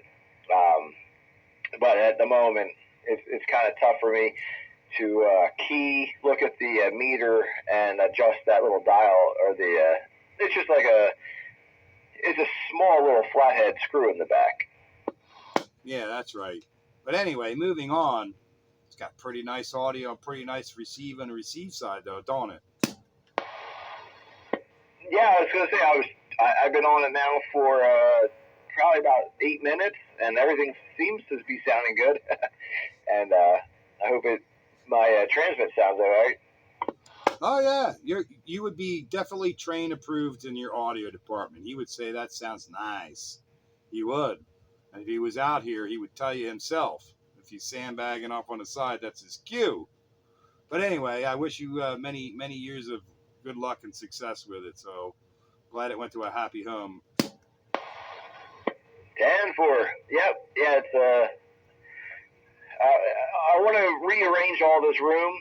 So I want my the tube radios, and I want the solid states, and then I can have my two different eras.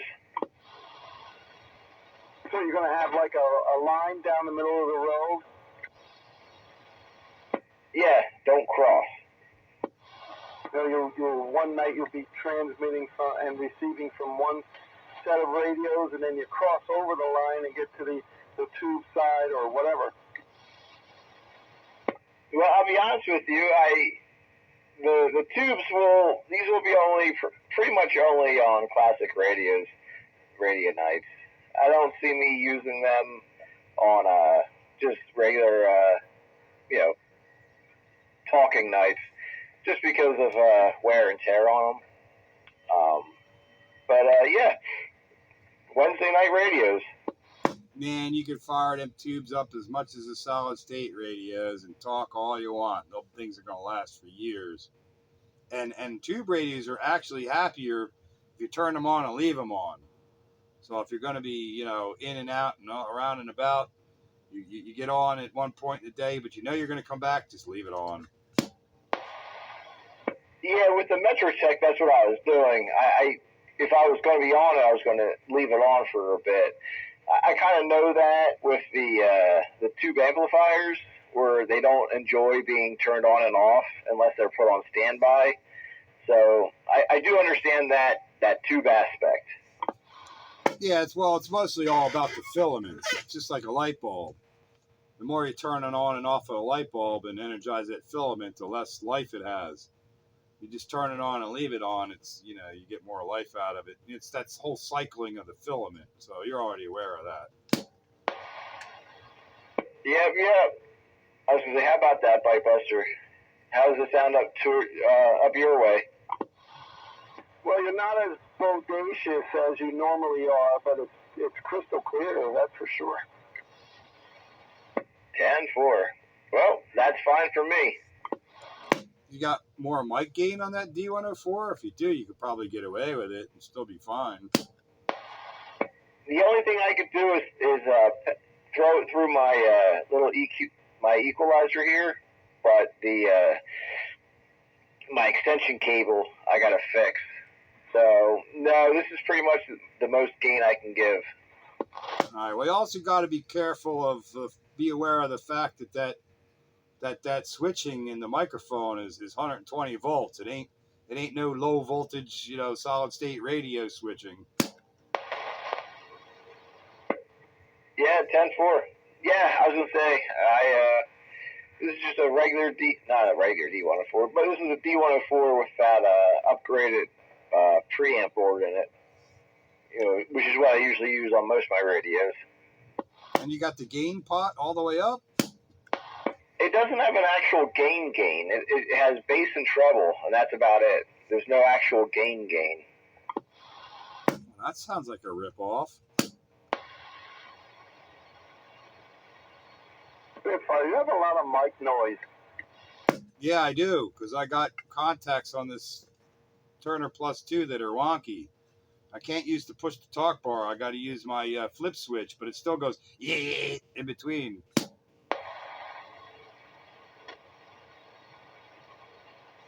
Well, I'm going to step back for a moment. I just wanted to make sure I joined in and said hello to everybody on the Sonar FS23. Yeah, it sounds good. Wish you a lot of luck with it. So, Bite Buster, you're just hearing noise when I'm switching, keying up, and unkeying, right? Not while I'm talking. Something comes through when you're talking. I don't know if you're moving around or what. Yeah, it's like little clunkety clunks every now and then. Well, I ain't noticing that. But it's probably, that right there. Yep. Yeah, that's the contacts on this microphone. Well, that's what I figured it was. That's why I really didn't say anything. I knew the deal. I really do need to clean the contacts on this microphone. I just keep putting it off. I shouldn't, but I am.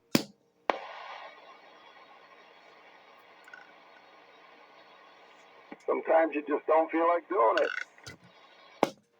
Yep. Sometimes you feel like a nut, and sometimes you don't. That's why there's Almond Joy, and what's the other one? Mounds. Almond Joy's got nuts. Mounds don't. Because sometimes you feel like a nut, and sometimes you don't. thought Mounds was a bad name for a candy bar. And especially Mounds, but that's the one without any mounds. There's no nuts. So where do you get mounds from? It's what you leave behind, I guess. I don't know. You gave a homeless guy on the corner a couple of bucks. Do you remember? I do, yeah. Well, okay, I crossed the line. Sign say. I don't know. I didn't read it. Well, I'd call that skirting it. I don't think you quite crossed it.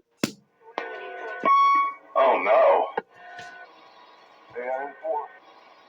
I wonder if they use the rules in Ohio or handle it like that. Oh no, we got some over-the-road travelers.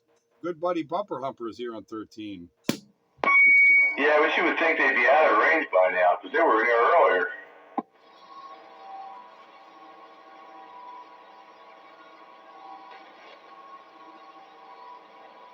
Well, you're not talking about me, are you? I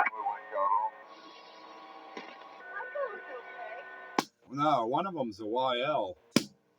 Uh-huh.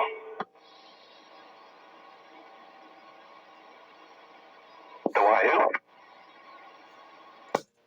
Young lady. Who? Well, if it's organized, but it's okay. As opposed to an XYL, which is an ex-young lady. Say that one more time. Or as my friend in Wales calls her the station manager. Or as Green Dragon would say, the supervisor. Yeah, I like station manager better. That sounds better. I prefer warden. Yeah, supervision, like, I don't need supervision, but I do need management.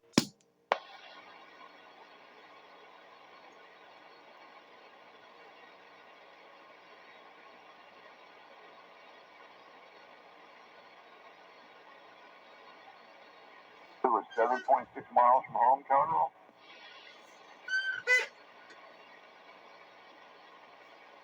That's it? 7 miles? Should be home in less than 10 minutes. I'm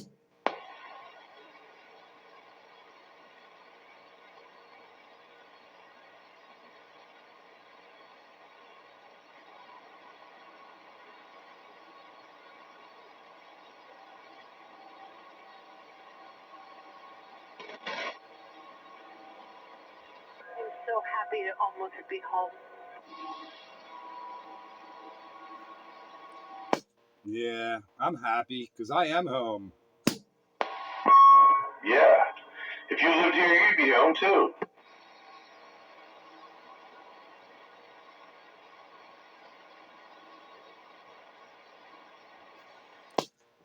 It almost sounds like they've been away from home for a while, the way they're talking. Yes. Home is where you hang your hat. Home is where your dog is.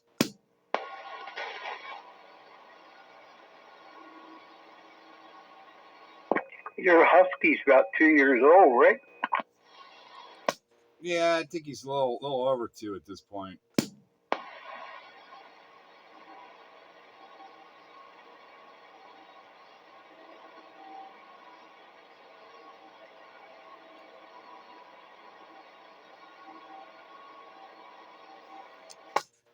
I should send you this video I got of him playing in the leaf pile out back. Oh my goodness, it's funny. I saw that. That was hilarious. He jumps in the pile and he sticks his little head up. Here I am. The best part is the way that he does it. He jumps in the pile, disappears, and then pops his head out and shakes his head like you're popping your head out of the swimming pool. And then he scoots forward a little bit, sees Mini-Man. The ears go, the face goes and checks out what's Mini-Man doing, and then poof, hauls butt out of the leaf pile. It's freaking hilarious. I know. It was worth watching a bunch of times. Oh, I think the day that I got that video, I watched it off and on all day long. It's so stinking funny. Just the way that he goes through it. Oh, it's so funny. His actions and his ears and the way he pops out. He You certainly like those pile of leaves. Yeah, well, I was out leaf blowing yesterday, and the pile got bigger, and now there's a pile just as high in a long trail, like, you know. So there's the original pile and another, you know, like mountain range pile going down. And the first thing he did this morning after breakfast was go out there. What's he do? Jumps in a leaf pile. There you go. Just like children, man. They love to do that. Oh, he loves that leaf pile. Mini Man won't go in it unless he's got a reason or you egg him on into it. He won't go in it. But if you throw like a frisbee in there or you get in there yourself, he's coming in after you. What kind of dog is Mini Man? Mini Man is a Shetland sheepdog, otherwise known as a Sheltie. And I don't encourage him to go in the leaf pile because the way his fur is, he comes out, he's like a Swiffer. Everything sticks to him and it gets tangled up in his fur. Where the Husky, he goes in there and nothing sticks to him. His hair is nice and short. Nothing sticks to him. He comes out just as clean as he went in. So I don't care if he does it. But Mini Man gets in there and he's like, comes out, sticks all wound in his fur, leaves all stuck in his undercarriage, and he's got like these long streamers on his legs, and everything is tangled up in his streamers. Like, oh, so you got to spend time brushing him out. The Husky comes out, nothing sticks to him.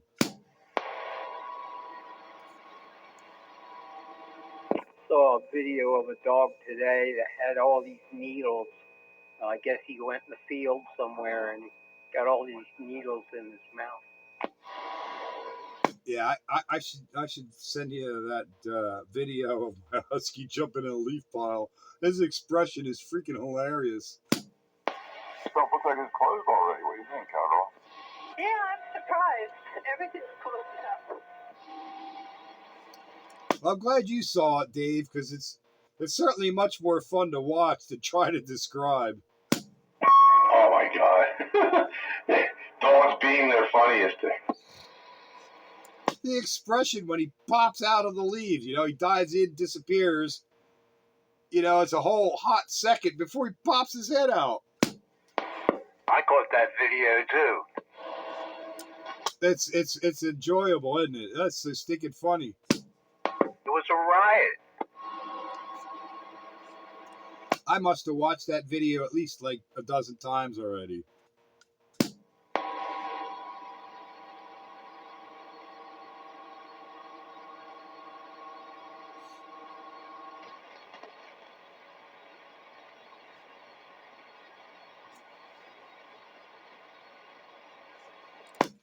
Just like being a little kid with the leaf pile, you know, just jumping in there and having fun with it.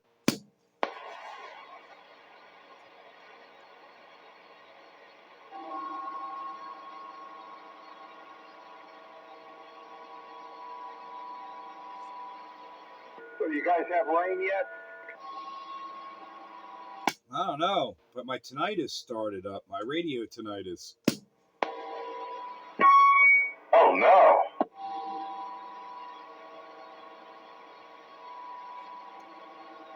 You must have a really low noise level then if you can hear that. Yeah, I got my radio tinnitus. I'm running the preamp right now just because ever since Misfit got in there, I threw the preamp on.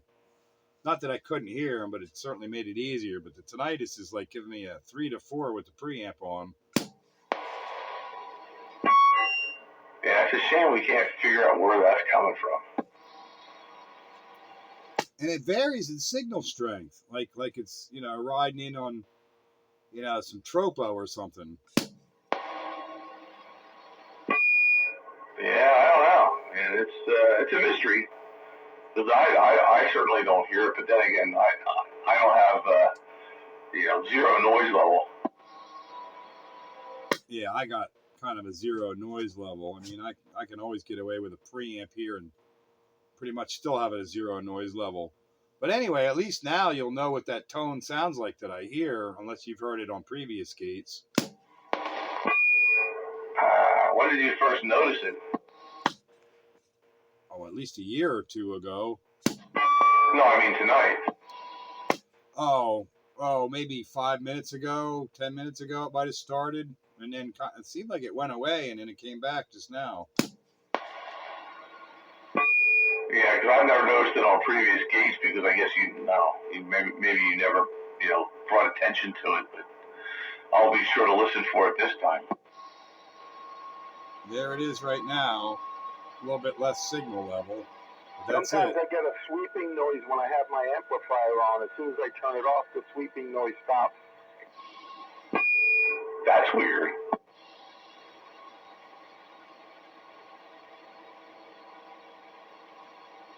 Yeah, it's like a from low frequency to a high frequency sound. Just one really long sweep.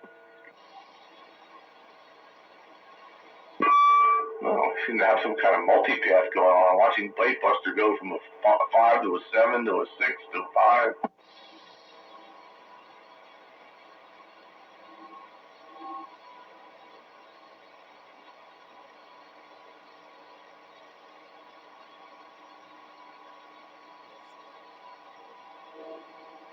Yeah, I'm watching my tinnitus signal. It was up as high as a 4. Now it's at a 3, almost down into my noise level. And then it's sort of bouncing back up and down, 3 to 3.5, 3.5, bouncing up and down. And I can hear it when Bytebuster keys up. It rides in on underneath of him, and it comes in through his carrier. And it's only on this channel, right? You dialed around and it's nowhere else? Nope, never heard it anywhere else but right here on this channel for like at least a couple of years now, off and on. Classic Radio Roundup, home of Radio Tinnitus.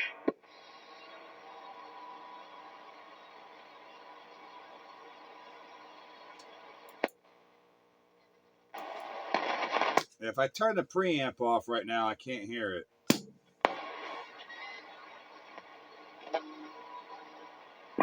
That may be more a testament of the Titan's maybe lesser receiver than some of your other radios. Yeah, maybe. I do run with the preamp on a lot, not all the time.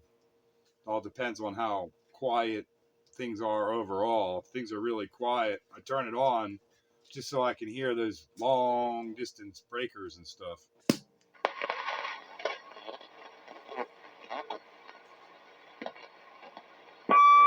Yeah. Plus, it makes you a 20 dB over to me. Yeah, but that's cheating. Yeah, and our travelers, man, they're getting closer to me because they were like S4, S5. Now she's giving me a 9. Oh no! You have your key?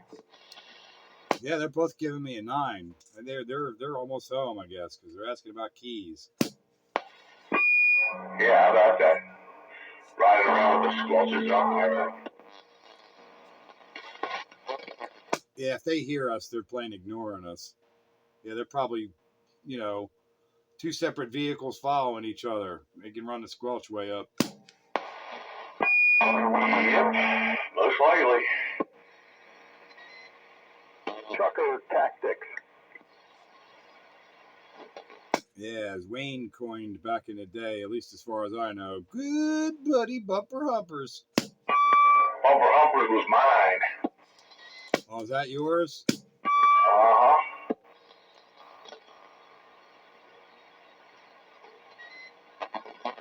Humping and a bumping. Because we used to run into that a lot on Channel 29 because they would just go up 10. Yeah, there were a lot of bumper humpers on 29. They'd either be, triaxles on each other's bumper with their squelches way up or just plain ignoring us. I have to think the former than the latter. Yeah, when you point the beam, fire up 500 watts and hit the birdie, and it doesn't bother them now.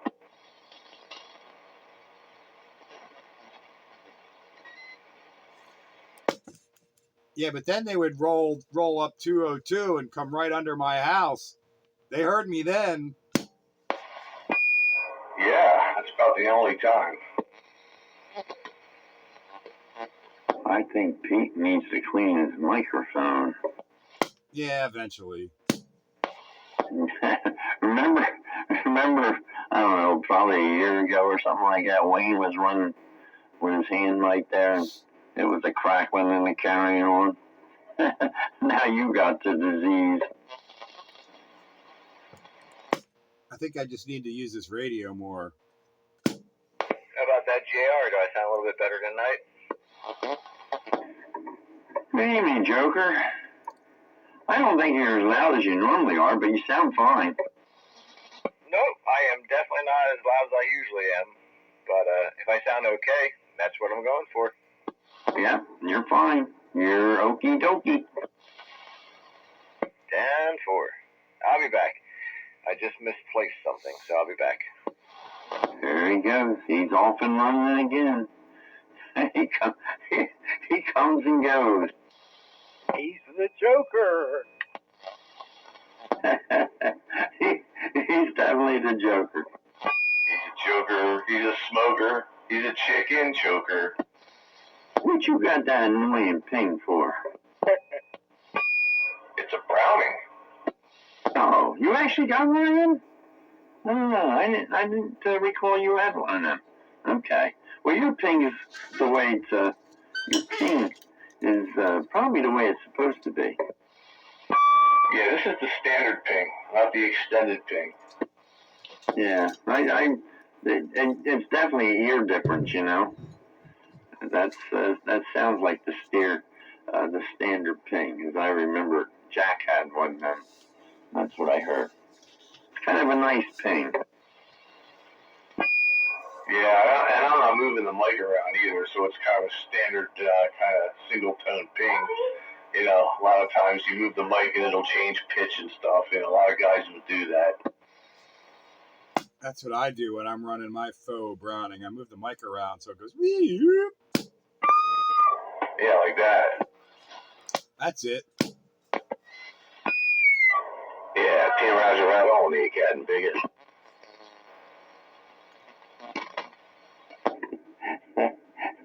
I shouldn't have said nothing. Yeah. Speaking of cotton pickers, where's Train? He was in here last night. Yeah, he was in here last night. I don't know. Yeah. Missed the roundup. Well, the last 2 weeks things got off the rails, so maybe he thought that you weren't going to be here and be another classic radio roundup running off the rail night. But that was you, Pete. Not last week, it wasn't. You can't blame that on me last week. Maybe 2 weeks ago, I may have been partially at fault, but not last week.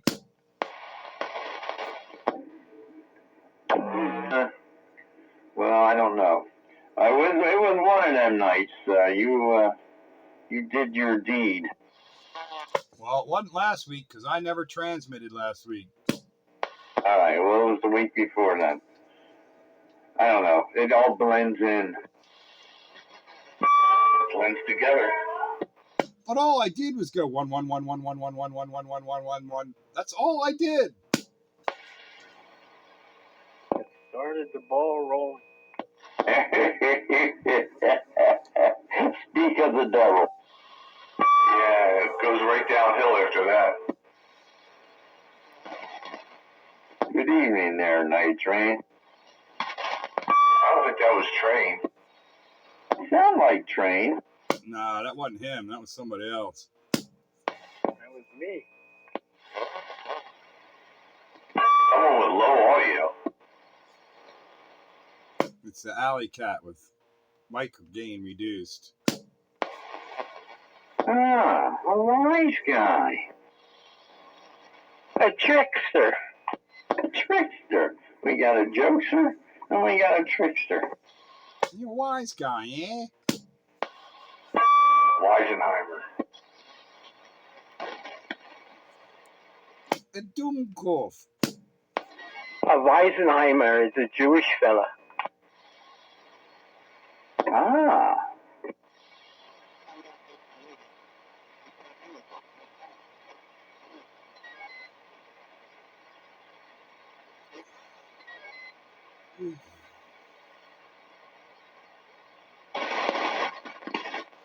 Ah, here come the lightning crashes. 2 hours ago, I was hearing them on 160. Now I'm hearing them here, so they must be getting closer. Are we supposed to get thunderstorms? You know what? There was a tornado warning in western PA earlier tonight, so I wonder what that's all about. Maybe that's coming this way. Well, if you look at the radar, there's a whole line from north to south in central PA headed this way. Is that the remnants from that wannabe hurricane that came ashore in the Gulf? That I don't know. I just know what I saw on the radar 2 hours ago to discern where I was hearing static crashes from. And those static crashes I heard on 160 2 hours ago, I'm now hearing here. So it's getting closer. They're down on 80. They're down there, and they're going pretty good, popping pretty good down there. Oh, you don't know, do you, JR? You're the hour and a half we were on 160 on Sunday morning, Saturday night there, whatever. That was the most time I had on that radio before it went whoop. Oh, no. What happened, dude? Didn't change a thing. Got on Sunday night for 10 minutes and it stopped making power. Whoop. Oh, my God. I'll be doggone. Well, that's just kind of depressing there. It is kind of depressing, but it's on its way right now back to the manufacturer for repair. But so far,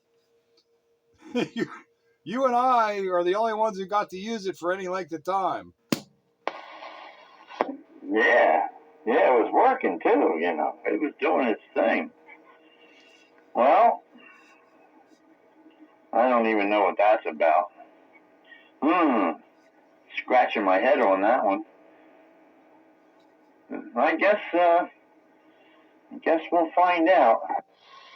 I'm just going to chalk it up to component failure of some sort because I'm pretty certain it ain't anything I did. No, I don't think so either. Component failure. I hope it wasn't a cold solder joint. Well, whatever it is, it's getting fixed under, warranty, whatever, but I still had to pay to mail it back. But anyway, so at least you're pretty much the only one who really got to sample what it sounds like. And of course I heard it in the headphones and all, but you're the only one that knows what it sounds like. In due time.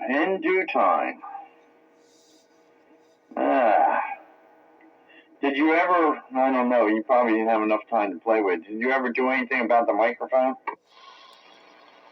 What do you mean do anything with it? Other than adjust it with you. After that, it's all good. No, you said you couldn't put the plate on. Oh, that part of it. No, I haven't. Oh, well, yeah, I did, actually. Yeah, I did. I put two washers, the two little washers in between the plate and the stand and put the screws on, and that gave it enough room, and you can't really even tell. There you go. Good deal. Yeah, I just couldn't survive having the plate off of it, and that would drive me bananas. Oh, yeah, Roger. Yeah, me neither. So, yeah, that's what I did to solve that. And a weather flash. We are about to get hit by a storm. It's just knocking on Redding's door now, heading east. Timing, because I'm going to shut it down. I did my radio time tonight. So it's time to do the old, what do they say, 10 toes up there? So we'll catch you guys later. Have a good evening to all, and Joker, if you're in there, which you may not be. We'll catch you later too. Good night, guys. I'm 10-7. See you, JR. Yeah, we could certainly use the rain. See you later there, JR. I think I'm right on your heels. Kind of a long day myself, so say your goodbyes because the video gate's going to go down shortly. But thanks for the fun, everybody. Another successful classic radio roundup in the bag. Spitfire 441, countywide radio. Catch you later, Pete. Night, JR. Well, I'm going to pull the plug myself. And we'll do it again next week because I'll be around right before the pre-Thanksgiving edition of Classic Radio Roundup. Hey, Patty, before you close out the roundup, I guess good night, everybody. Hello, goodbye, Springer. See you later, 1, 2, 3. Yeah, catch you next time. I missed the roundup. Good night, all. You going 10-7, Tim? No, I'm not. Okay, 10-4, 10-4. Who all down here still? What's that? I said, who's all out here? Well, Mr. Fix-It was on here, and who else? Oh, a couple people I couldn't hear, but yeah, it was a good 2 hours. Okay, 10-4, 10-4. All right, you were out here for the whole thing? Yeah, I'm sorry you missed it. Yeah, I am too now. I didn't know everybody was out here. It's always the week that I'm the only one out here. You guys ain't.